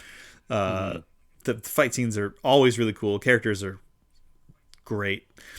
But I want to go in totally blind to because I knew some of the Sentai when we were ranking those. I was like, oh yeah, I remember this one. Like, or I watched this one, and that would make me like it more and rank it higher. So it'd be kind of cool to do it totally blind, like just on, aesthetics. How good is the song? How much does it make you want to watch it? And like the theming of the show. So that'll be next Tuesday. And then in 2 weeks, you and I will reconvene and talk about where our quarterly quests have led us. So I'm stoked for that. We're almost 2 hours in, not really, an hour and a half in, and I should probably share something that I experienced this week, huh? Probably. Well, no, you did. I cut you off, but you did mention that you finished My Hero Academia. Yes. Oh my god, all of this. So all that to say, My Hero Academia is great, and you should watch it. It's only 8 seasons, so I know I look around a lot. It's like, oh, I swear I have like sudden onset ADHD ever since becoming a parent, but I am paying attention. I am listening. Okay. I know it doesn't always look it, but I promise you, I'm paying attention. Yeah, we got back there. We have returned to My Hero Academia. Yeah, it's fucking amazing. one of the highest rated things I may have even given it a 9. I think you gave it like a 9.5 or something. I maybe I did. I wouldn't be surprised because I You know what? have. I'll look it up for you right now. Oh, appreciate it. Um, I I have not been consistently moved to tears this much in any show. Like It was a 9.5. hell yeah. Nice going past me. Like every single episode, you're just filled with the good feels, like just the like always do your best and never give up, and friendship is power, and like you too can be a hero, and everyone's a hero to somebody, and everyone has like that's something special in the world. All these good feels that like I need more of dealing with the real world.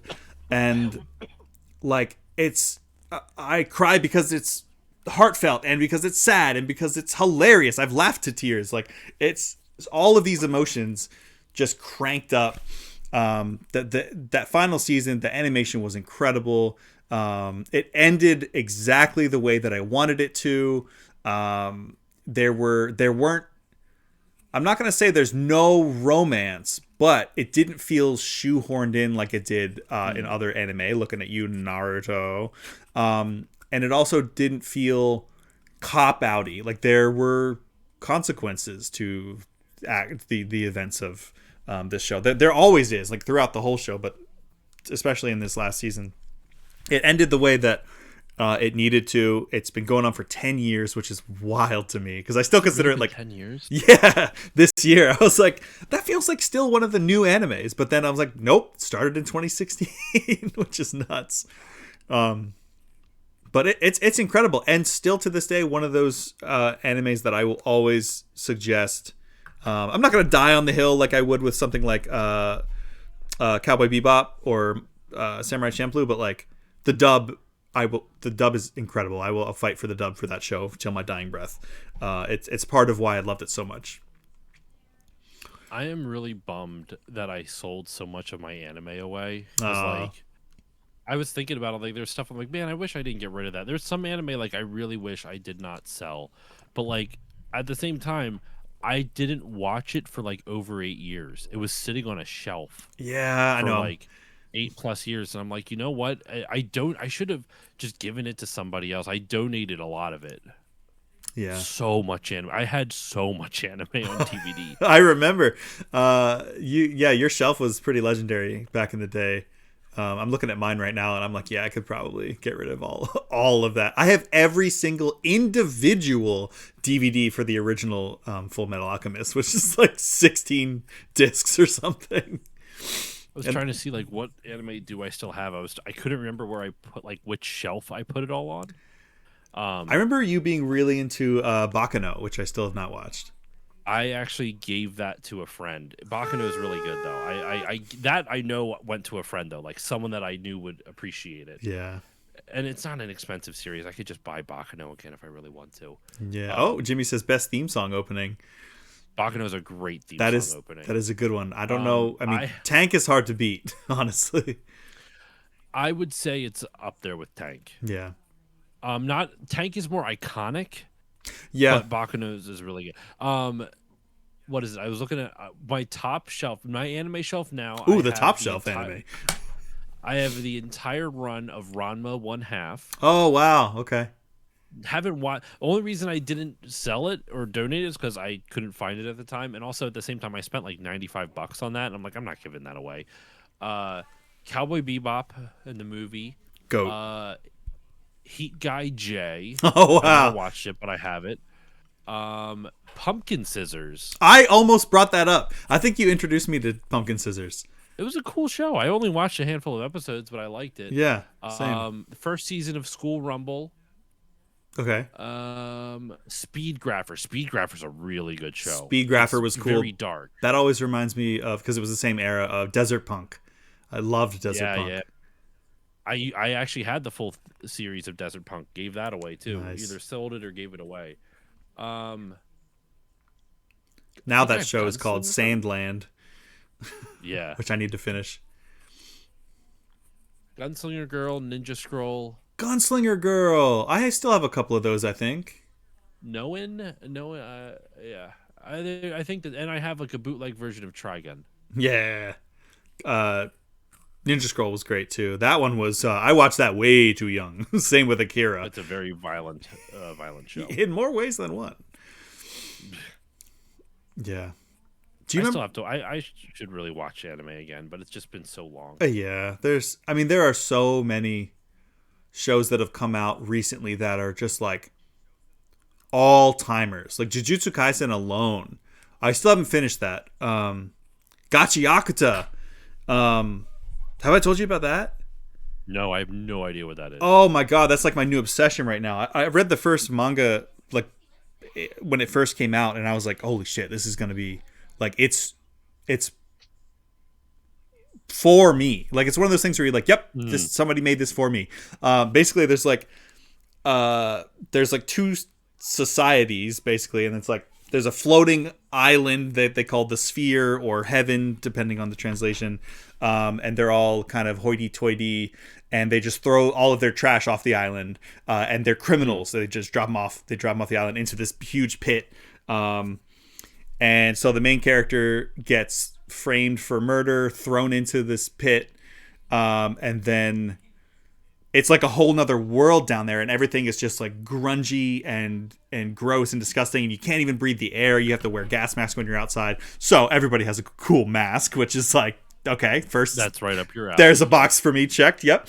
And then it's like the power system is everybody has an object down there that was previously discarded that is like they call it a vital object or a vital tool or something, that you imbue your energy into it. That's like the stronger your connection to this object, like how much you care about something, makes is the difference of how strong it is. So if you're like, this is something that like my mother gave me before she died, like then it's like super strong. And everybody has like their own like vital tool that starts off as like, it's their base forms are always like, it looks like junk. Like the guy, here's a cool segue, I am actually making a cosplay for this weekend, which is ZenkaiCon. ZenkaiCon this weekend? Yep. Oh, I know. miss ZenkaiCon. I know. I love it. I'm so close that I can never not go. But he has an umbrella, and it's like all beat up, and it's got this cool like graffiti kind of lettering on it, and stickers and stuff. And then when he like opens it up and like puts his power into it, it becomes this huge like bladed parasol, and it's super rad. And the everything down there, it's written by a, I'm pretty sure, non-binary, if not, femme presenting person. So I think she uses she they pronouns. Kei Urana is her name, and she's like super punky, super progressive, and it's just like I know this isn't asking for much in media, but for Japanese media, there's like a lot of black representation, which like she was adamant about like casting black actors for the dub. There's like graffiti everywhere, which I was like, oh, okay, yep, another, like, it's a big part of the story of the world, is like how people like tell their stories on the walls. And so they have a head graffiti designer for the manga and the anime, and I was like, that's cool. Oh, okay. Yeah. Mm-hmm. Like it's a big part of the aesthetic. It's super rad. So where was I going with that? Oh, just like newer animes that are incredible. My Hero, Attack on Titan, like Jujutsu Kaisen. Jimmy is saying Delicious in Dungeon. I keep hearing about that one. Or Dungeon Meshi, I think it's called, depending on your translation again. I gotta say, I'm not a big fan of Demon Slayer. I may be crucified by the nerds online.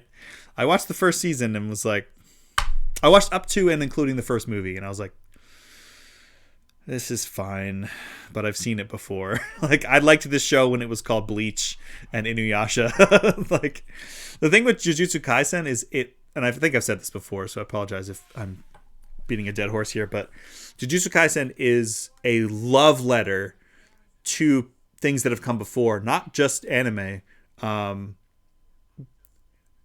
but it has its own distinct identity, both visually and story wise. I think Demon Slayer is just like, this is just the new Inuyasha. This is the new Bleach. Like, this is the new, and I just was like, I don't care about any of this. Like, the characters are all, to me, like, so cookie cutter that they're either forgettable, and I'm like, well, I liked this character better when he was X from, Y anime, or they're just insufferable.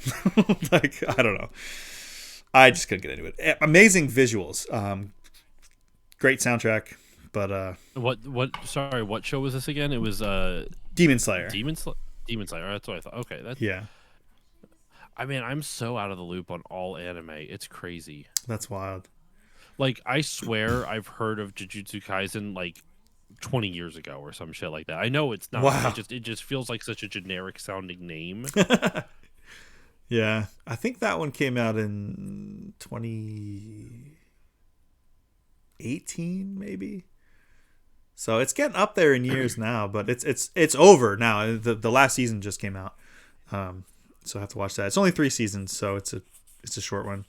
Man, is that one good? Oh my god, is that one good? Some of the best fight scenes of all time. I'll have to eventually. There's too much media. Yeah. To partake in, and just not enough time. Yeah.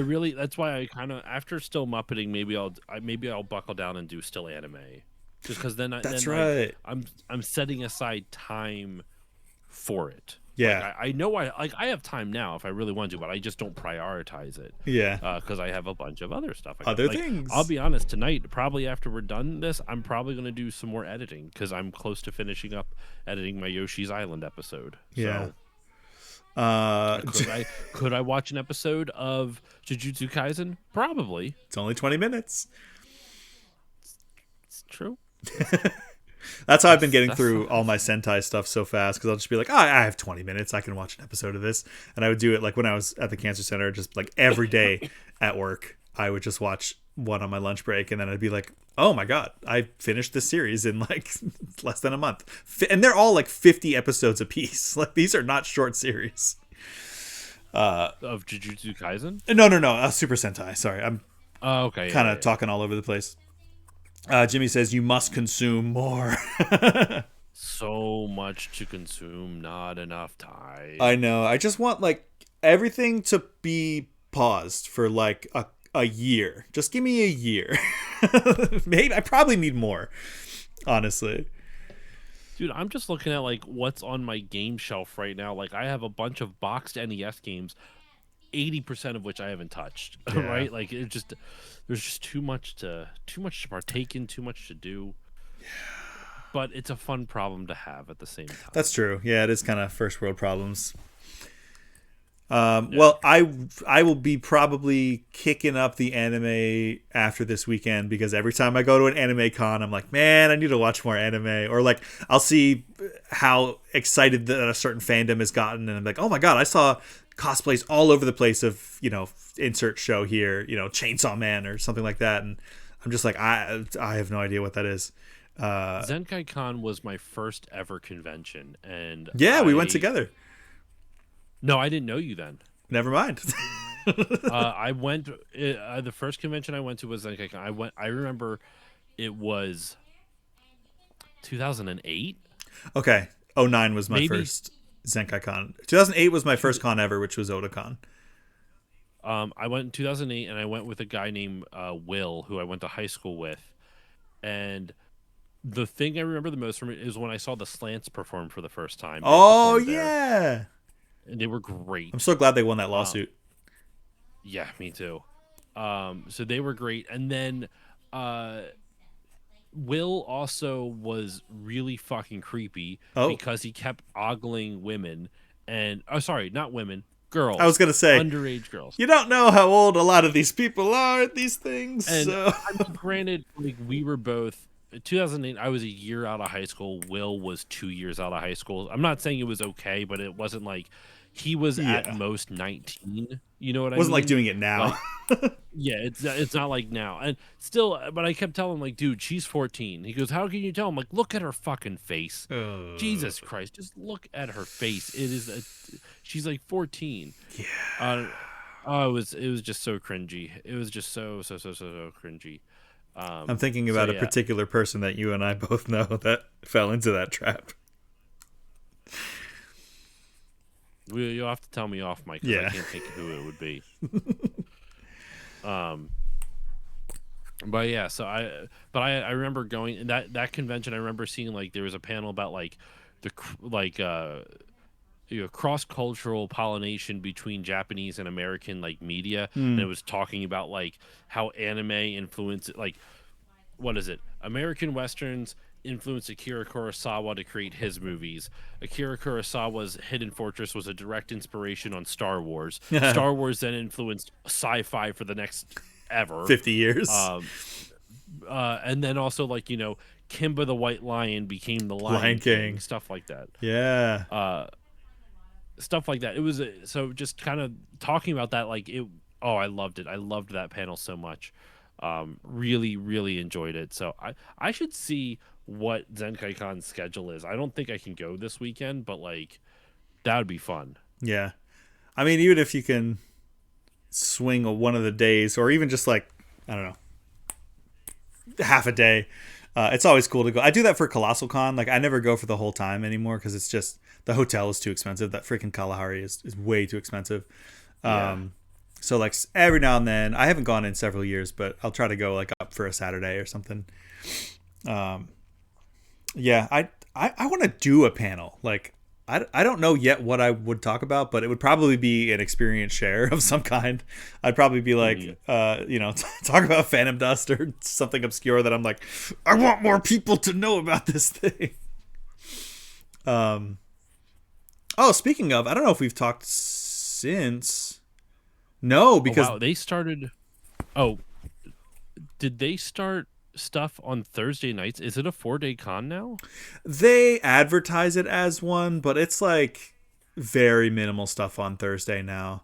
I mean, I there's mean, there are panels, cons on a budget, a survival guide, buildings in the building, a convention center. Oh, the convention center's unconventional history. Okay, how did I get here? A primer on becoming an archivist and and librarian. That sounds actually really interesting. huh. Well, because in game history circles, one of the things that they've been trying to do to help get game preservation is through libraries, because Oh libraries get yeah. special permissions for a lot of stuff. So becoming an archivist and a librarian is one of the ways that you can preserve video game history. And the Video Game History Foundation specifically, I forget what it was. Phil Salvador, who's the librarian for the Video Game History Mm. Foundation, used to work. I forget where he was at. He was somewhere prior to working full time at the Video Game History Foundation. He, I want to say, worked in the Library of Congress or something like that. I Whoa. forget exactly what it was. Really interesting though, like crazy, crazy interesting. So that was cool. Yeah, I think you told me Um, about this History Foundation. I was poking around their website. It's nuts. Yeah, they have a lot. Yeah, I mentioned they had they have a basically a way to read like magazine scans and stuff like that. It's Yeah, really cool. yeah. I still have a huge bin that's probably 100 pounds of a ton of old video game magazines. I have to dig them out. Mm, Um, that's wild. but yeah, ZenkaiCon is this weekend. Oh shit, I was gonna say something.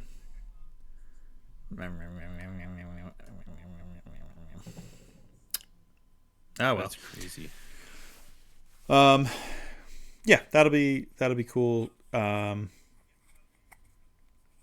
another thing that I experienced, I know whatever is on the tip of my tongue is going to come back and like bite me in the ass as soon as I start talking about the Hyper next thing. Potions is gonna be there. God damn it! Yeah, you I know love who Hyper Potion. was going to be there and then canceled, unfortunately, was Dante Bosco. That sucks. Yeah, but there's a lot of cool guests this year. The con's getting bigger and bigger. Yeah. Yeah, it's wild to me that my first convention was Otakon. My second one ever was a ZenkaiCon in 2009, and I'm still going. I don't think I've missed a year of ZenkaiCon since 2009 when you and I went. I think I've missed since like 2018. It's been like 8 years at this point. Wow. I can't believe 2018 was 8 years ago. Like, yes, 2 years ago in 2018. God. Yep, that's fucked up. Yeah. Well, we should probably wrap this up, man. I'm starting to crash. Yeah. I've only got a couple more. The big one for me, you're gonna be mad, but or not be mad, but I beat the sequel to your favorite game of all time, and it was besides Dark Souls. Silk Song? No, Death Stranding 2. Oh, so you mean the worst game of all time? I'm pretty sure I was right the first time. Your favorite game of all time. Yeah, I'm not gonna say what I'm about to say to try to get you to play it, because if you didn't like the first one, you probably won't like this one. But this one is way more actiony, way more. Like, this one is just like I wanted to make a Metal Gear Solid game, but I can't. So I'm just going to put Metal Gear Solid into my own games. There's literally a character who kind of looks like Solid Snake, and he's a soldier, and he like ties a bandana around his head. And there's like little moments where characters say, "Kept you waiting, huh?" And it's like, come on. Like, you're just making... Kojima is so far up his own ass. You fight like these big mechs sometimes that vaguely look like Metal Gears. I was like, you can't do it anymore. Like, you don't have that license. And Kojima's like, the hell I can't. Yeah, I will get as close as I legally can. Legally distinct Solid Snake. Yeah, they're like, you're sneaking around enemy bases and taking them out like with stealth if you want to. You could also go in guns blazing, which you kind of can in the first one, but it's not really. He's not a soldier, but in the second one, it's pretty damn close. It's a lot more.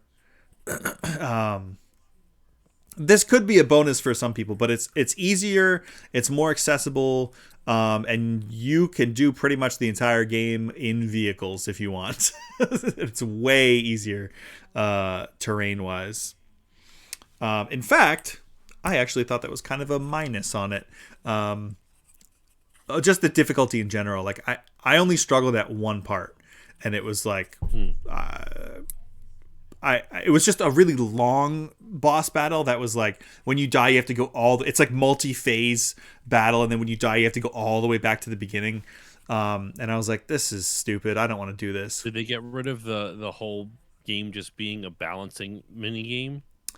No, that's still like you're still a courier, so you're still delivering things and picking things up, but there's a lot more like combat along the way, and less of the ghosts, like the ghost things. Like, you could almost completely avoid them except for a couple times where you have to interact with them. It's much more about like a new enemy type. Okay. So if the first one was kind of like, obviously within the courier delivery simulator, survival horror, the second one is like stealth / action game, emphasis on the slash. Like, you can go as quiet or as loud as you want. You get like rocket launchers, and like you can put weapons on top of the vehicles so that'll automatically track enemies and just like shoot them. And yeah, so I just thought it was a little bit too easy.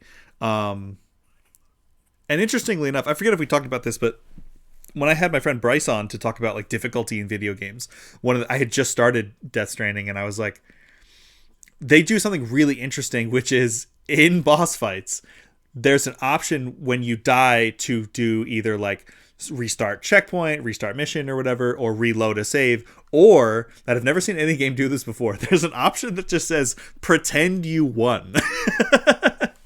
Which, what? Yeah, it just lets you like bypass the boss fight, and it just shows you some text about what happens. So you don't get to see what happens. It's just like, yep, you won. You totally good job, and it like golf claps you. That's so patronizing. I kind of like that. I know it's Like, so- what a great way to have accessibility options, but at the same time be a complete asshole about it. yeah, and of course it's Kojima, so like there are some scenes that are just like, what the fuck am I even watching? It's so weird. I've never seen anybody. I mean, you can argue that it's done successfully or not. I think it's done successfully. You would probably think otherwise, but successfully, I think, merge like complete and total nonsense, like goofy, weird shit with like 100% serious. I mean, Metal Gear Solid is like that too. Like, there's all this political intrigue and military stuff, and yet you're hiding in cardboard boxes and dropping dirty magazines to distract the guards, and like it's you know it's a Kojima game through and through. It's stupid and dumb and awesome and incredible and very moving. The music is amazing, and I hate it and I love it, and it's great. There's a part towards the end of the game where a character turns to you and goes, this would probably be a good time to take a break if you need to. I have a feeling there's a really long cutscene coming up. I think that kind of works. I think that self-awareness can work. I think my issue with Kojima, in Death Stranding specifically, not Kojima specifically. Kojima apparently is a bit of an asshole, but there's lots of people in the industry like that. He can't, whatever. Yeah. And I'm not going to deny I'm not going to deny he's not creative. He's incredibly creative. Like it's crazy. I think just like playing Death Stranding and just having it be like a glorified weight simulator, like distributing weight and just walking slowly across landscapes just to feed Kojima's ego, like just to stroke his own ego through his own game, just feels so. I can't do it. It just feels like, how can I put this? Remember how I was saying how like when comedy songs I couldn't get into because it feels like they're a bit too trying hard. too hard. That's what Death Stranding is to me. It's too try hard. It's like look how weird of a game designer I am. Look, I'm making things you can't even understand because it's too cerebral for your small minds. I'm fucking Hideo Kojima. It's so funny that you say that because I think the walking simulator is one of the aspects of that game or these games that I don't get that from. I get that from like the world building and like the mechanics of the world. Well, and I meant the game as a whole, not just the walking aspect. Okay. Yeah, I love the walking aspect. I thought I would hate it. I really did, but it doesn't feel as like, I'm Kojima, as like the way that they tell the story of the world in this game. No, I think it's just when I tried playing it, it just once I realized all I was doing is putting shit on my back and having to make sure that time rain. Yeah. What a pretentious fucking idea. Cool. I love it. I'm very conflicted on it because it's kind of a cool idea, but it's also kind of pretentious. But you have to just walk around, make sure that you're balancing things correctly. Jimmy, preach, Josh, go off, kid. Oh no, Jimmy's finally against me. No, I think he's trolling me. I'm here for it. I'm here for it. I absolutely don't think it's for everyone. And if you can't get into it, like if you don't like allow yourself to get into the world of it, like I got really Kojima is a Tool. Well, Tool is my favorite band. I don't think it's not whether you can allow yourself to get into it. It's whether you find it enjoyable or not. Like I don't think it's a matter of just trying hard enough to like it or not, or allowing yourself to like it. I think if the gameplay loop isn't satisfying to you, it doesn't matter how hard you're going to try. It's not satisfying to me. I don't find it fun having to like. It's like a watered down puzzle game that removes the fun part of puzzle games. Puzzle games are fun because like you figure out a puzzle and then you're done and you get the satisfaction, you get another puzzle. This is just the same puzzle over and over and over and over again, and just kind of the parts are shifting. It just, I don't know, it really doesn't work for me. and I'm not going to say it's bad. I'm trying to be very clear. I don't think it's bad because I like that he took a gamble Mm. on this. Like I said when we brought it up last time, I bought this. In fact, the version of Death Stranding you played was Yep. my copy. Yep. Um, and I bought it solely for the reason is that I want big budget, big swings, and Yeah. I'm okay that it doesn't work for me. It's fine. I want there to be a Death Stranding 6 at some point, Yeah. just because it's fucking weird, Yeah. and we need more weird. We And do. just because I think Kojima's an asshole, shouldn't stop the fact that there should be a fucking Death Stranding 6 Kojima edition or something. The overlap of Banksy and Kojima fans should be studied. Okay, now I am starting to take offense to this, sir. No, I wouldn't. I'm not a Banksy fan because it's Banksy. I'm a Banksy fan because he's a street artist and I like street art. I don't think he's the best, but I like him a lot. I don't think Kojima is the best, but I like him a lot. So I never thought you like. Yeah, I never thought you thought that. I just think that Kojima's a piece of shit. I'm maybe I need to look up. I don't even think that. I'm being over the top for comedic effect. Yeah, and I probably should look into like interviews or stuff to see like how he's been outside. I've seen a little bit of like making of with Metal Gear Solid, and I didn't think he came off as pretentious or I like mean, that's an also asshole. the front facing stuff. Like, Sure. you have to ask people who work. Though my only frame of reference is I interviewed the localizer for Right. which now I feel kind of awkward. Jeremy Blaustein, he's a very nice dude, but he's also a Zionist, which is a little awkward Ooh. now. Yeah. No, thank you. A little. I don't know. I he's very nice. I don't know. I can't comment on. I don't know enough about him to like, and I'm not gonna like go crazy on him, but he was nice to me. He's a nice dude. I just think he's severely misguided in that one area. Yeah. Well, I didn't like it as much as the first one, only because. Oh, really? Yeah. See, I actually heard it was a lot of people liked it more than the first one. I think they're probably right because. So the only pushback that I would say about the like letting yourself get into the gameplay loop was because on paper and in that first mission when you do your first like take this thing here, I was also not that into it. I was like, is this all it is? And then I just like I don't know. I let myself get swept away by the tide of the world and I got really immersed into it and I really liked how they. Like, I had a specific moment where I was, like, at the top of a ridge. This is in the first one. And I was like, how the hell am I going to get across here? And I hadn't brought, like, a climbing tool or a ladder or anything. And I was like, oh, my God, I have to go all the way around. There's a couple different ways I can do this. And I was trying to figure out, like, how best to do it. I'm like, do I leave my backpack vulnerable to go on foot to go get some more supplies and come back? And then I turned around and someone had put a ladder, like another player had put like a ladder there, and I was like, oh my God, this is so cool. There's like this communal aspect to like when everyone is a porter, they're like you can like trade and give other players like supplies and stuff, and it just made me really feel the part. Like I was playing the part of a person who was like actually carrying stuff across the entire United States. Another really cool, this is just a little side tidbit, but there's like I just found out that there's like footpaths throughout the game that are in both of them that actually get worn away over time by the players. So like, oh, that's cool. Yeah, like the routes that other players will take will get worn away. Just like if like in real life, like animals, the path that animals will take will like wear away the grass to just like dirt footpaths. And so you can look at the map and be like, oh man, this is, you're almost getting like a heat map of like, here's where all the, remember like the Halo heat maps back in the day? Like here's where all the players went. Actually. Oh, really?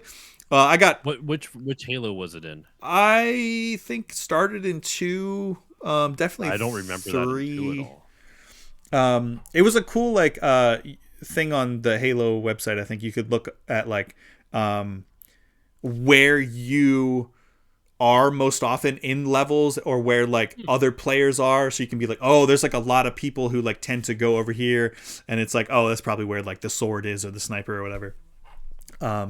But you can like look at the map and like your world is going to be different than other people's worlds because it's taking different samples of other players. But It looks like it showed up in Halo 3. maybe it was 3. Uh, but yeah, like I don't know. I found myself really drawn into the world of that game and was just like, it's fascinating and very weird, and I had never seen anything like it, and it made me like not care that I was just walking cargo around, because they do make it more interesting throughout the whole game. It's not, you're not just carrying a package for the entire game. But yeah, I liked it a lot. Not as much as the first one, but there's a lot of quality of life improvements. Like, holy crap, everything that you did like about the first one is solved in the second one.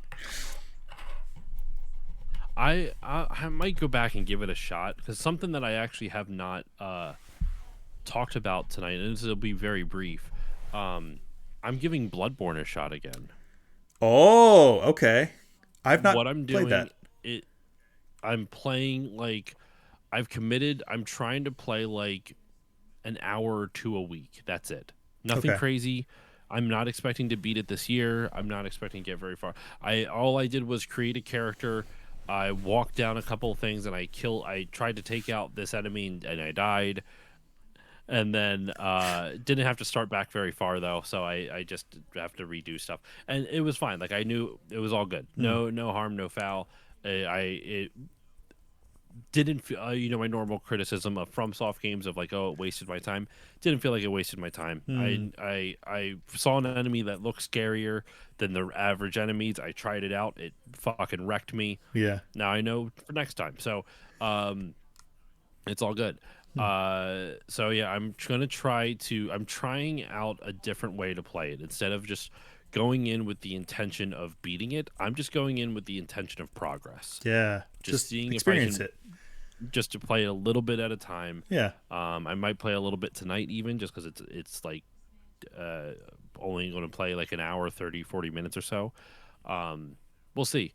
Yeah. I still am not like entirely sold on the formula. I think I just get I still get miffed about how popular the games are, and I just don't see the popularity. Like, I don't see what makes it so popular in the game. But that's my own, personal preferences, takes. It's fine. Yeah. So, but I want to try to. I want to try to like push myself to get into this, because I feel like, unlike Death Stranding, where I feel like I'm gonna have to try a lot harder to get into this, I feel like both with Dark Souls and Bloodborne and the other FromSoft games that I have played, I feel like I'm this close to getting into it. I feel like there's something there, but I just can't quite put my finger on it. And I'm just trying to change my mindset, change my frame of mind going into it, and see how that works. So we'll see. I like I that. can't say I'm going to beat it.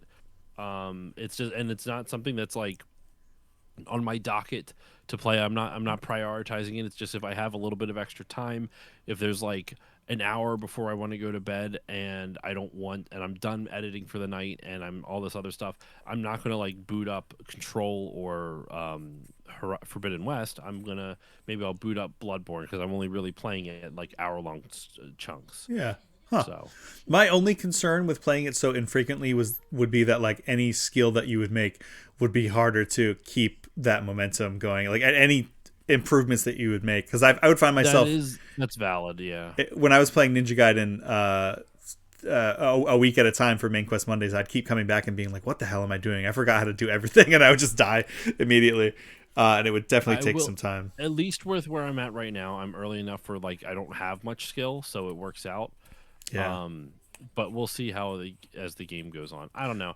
I still just not a fan of FromSoft stuff. It's funny. I was when I guested on that Kaido and Red show. One of they did like a rapid fire question segment where they just asked me like random things. One half of them were Final Fantasy related. The other half was just like gaming in general. And like there was like one question was like, if you could wipe any one game out of existence, which would it be? And that one of the options was Elden Ring. I'm like, Elden Ring, not even a question. I don't Wow. care. Like I know that's gonna get me in trouble because Elden Ring was one of the most popular games of Yeah. like the last like 5 years. But like, man, I don't know. Like, I don't like them. I just don't like them. I spared the Dark Souls rant for them, but yeah. Yeah. Well, maybe at some point I'll have to try that out too because and we can touch on a little bit of sad news, but for the longest time I was like I'm holding off on Bloodborne. One because I was like, let me beat Sekiro first. I beat that. Then I was like, let me beat Armored Core 6. I'm playing that. So my FromSoft games are soon to be empty. So maybe I'll try Bloodborne. What I was always saying was like, as soon as I start this, Blue Point is going to announce a HD remake of Bloodborne. Guess what studio just got shut down by Sony?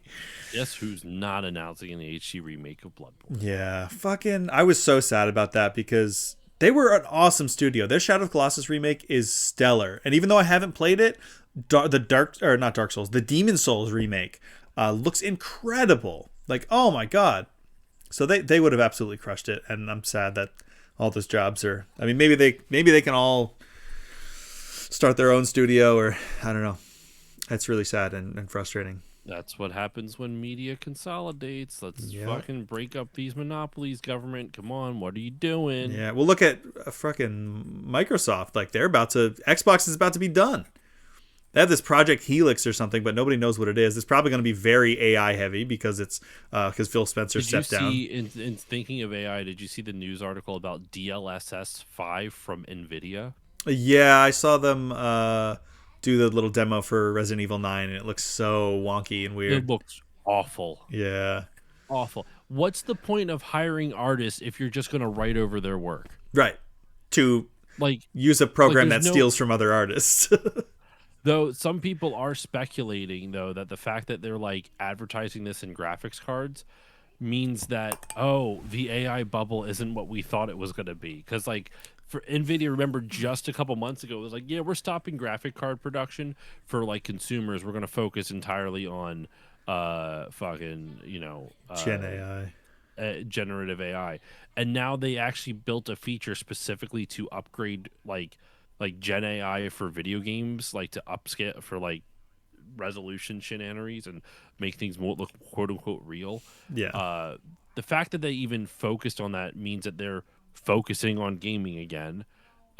Which means that maybe Gen AI isn't working out the way they planned it to be. Who would have guessed? Who would have thought? It's prohibitively expensive. It uses so much water, which I know they don't care about, but it's not, like, why can't we use it for things that don't matter? Like that doesn't make money. Physics simulation, or like making like procedural generated, things like that. Like why does it have to be solely for like why does it have to rip off of artists like as the because main? It doesn't make money. That's look. I know. But I've talked about this to my brother because like I'm not as anti-capitalist as you are, but like I'm also not like this. I don't agree with our current scenario.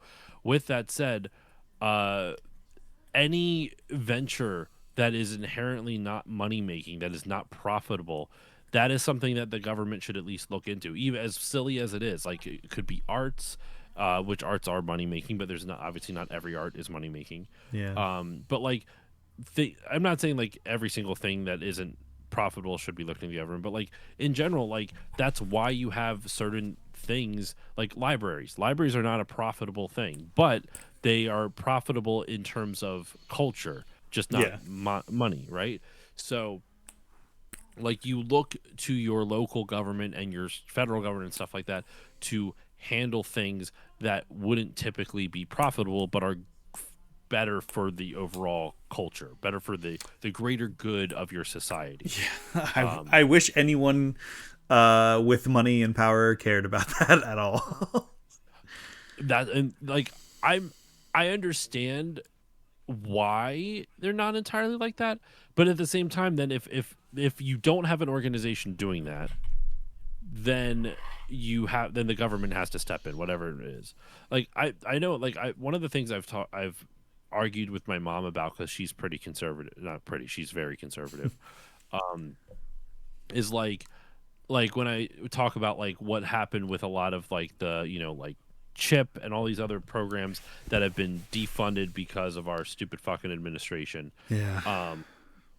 And I mentioned how like they're helping people, like they have objectively have helped more people than whatever alleged fraud people have claimed to have found, which they're very minimal.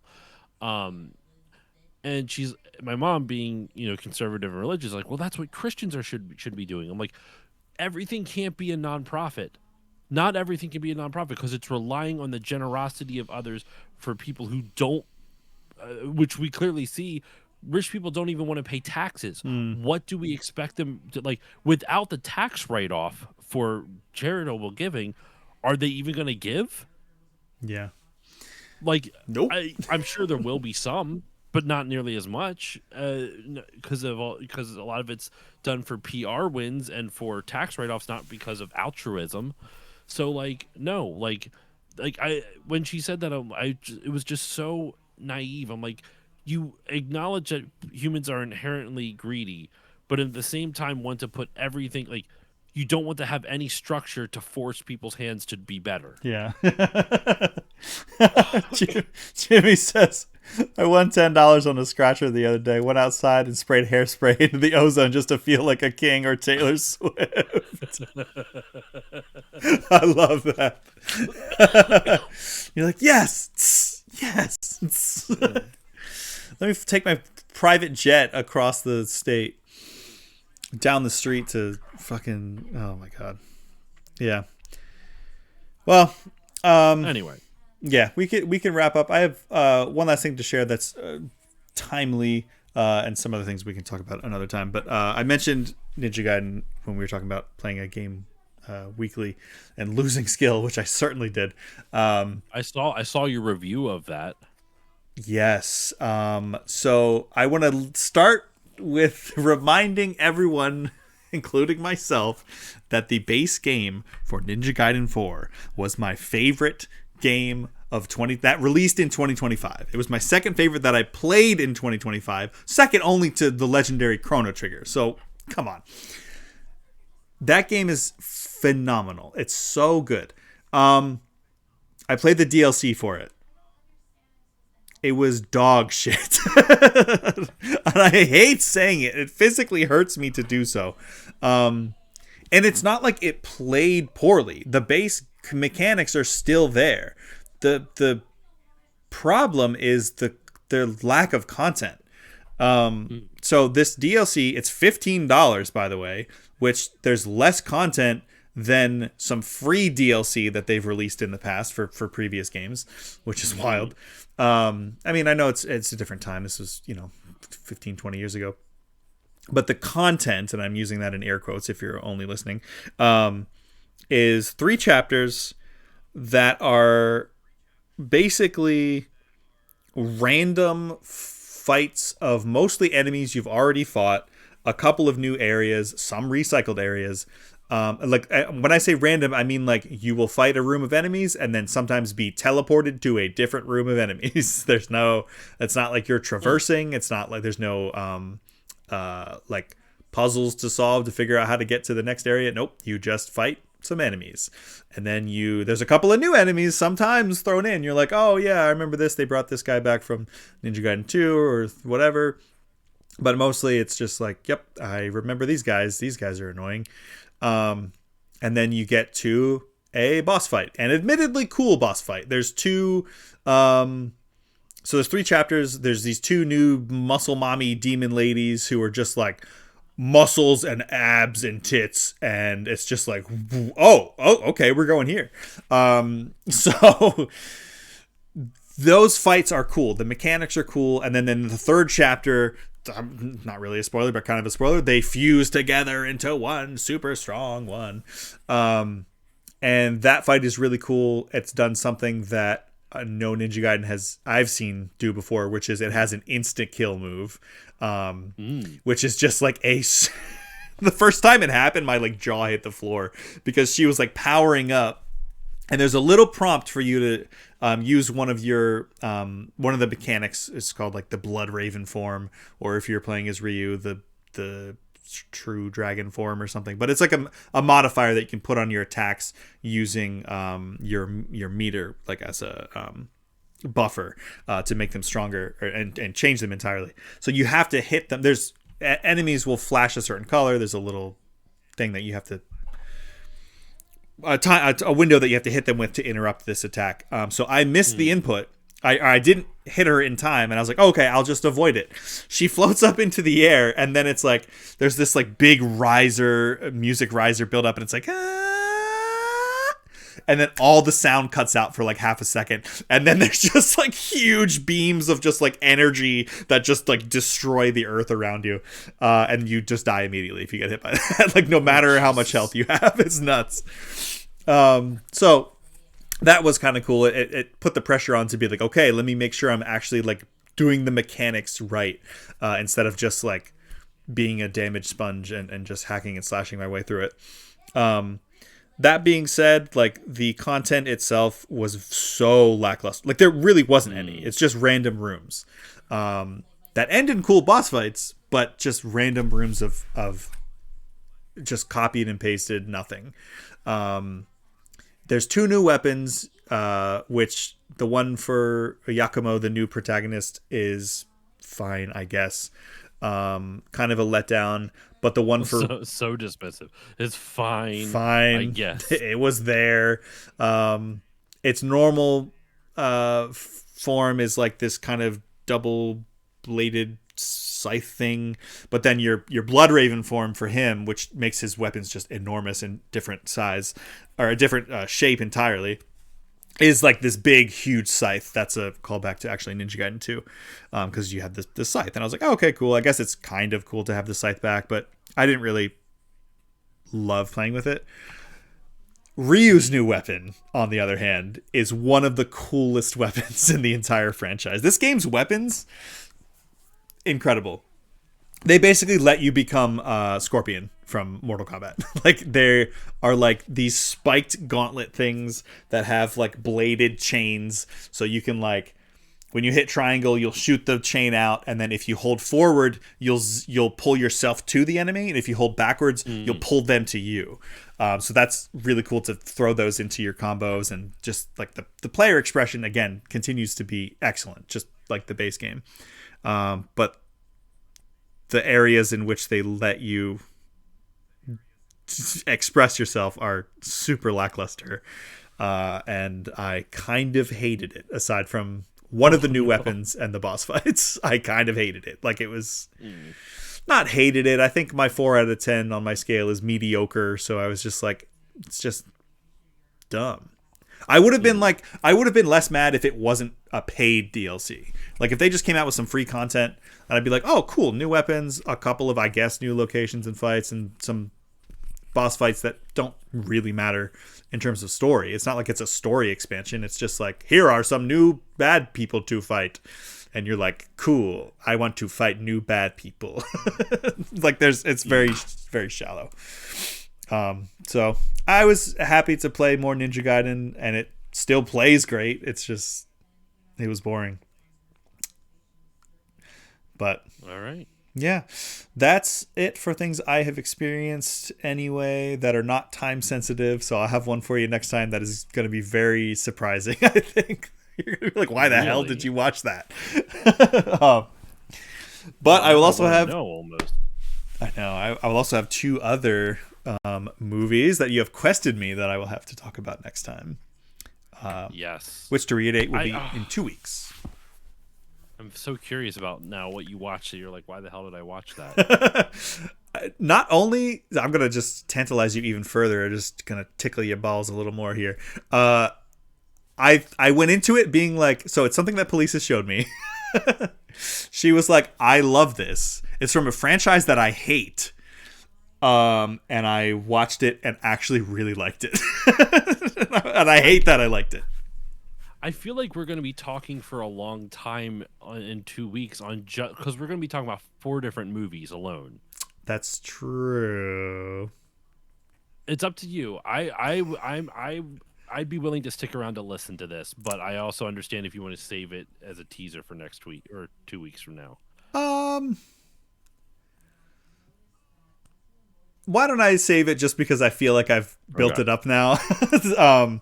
I could just tell you. I could tell you very quickly, but we can have like a little short, like, because we won't have seen each other for 2 weeks. So like, if there's anything like, really interesting that has happened, I'll probably want to talk about ZenkaiCon. I'm doing actually something. Here's another tease. I'm doing something interesting after ZenkaiCon on the Sunday after. So I'm having sex. Oh yeah. Oh yeah. No, I'm doing that every day during ZenkaiCon at the convention, right in the lobby. Yup. They won't know. They would know. They would certainly know. I'm a stealth fucker. Oh. Well, that just sounds like justified sexual assault. I'm a stealth That does sound awful. Josh will fuck you so good you won't even know you're being fucked. He won't even know you're there. Yeah, I just end up inside people sometimes. It's a surprise to me too. Oh my god. What a note to end on. Any fucking way. Sorry, you're just thinking about it. I just end up inside people sometimes. I don't understand it. It's just, like, the earnestness of somebody saying that is the funniest. Like, imagining that actually genuinely happening to somebody. Yeah, just like all of a sudden, like accident. It's just like, oh my gosh, what's my penis doing inside this person?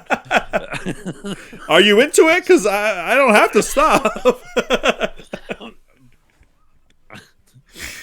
Was this consensual? I don't know right now because I'm just here all the time. Right. I didn't consent to doing it, so. But here we are. So stupid. It's so stupid.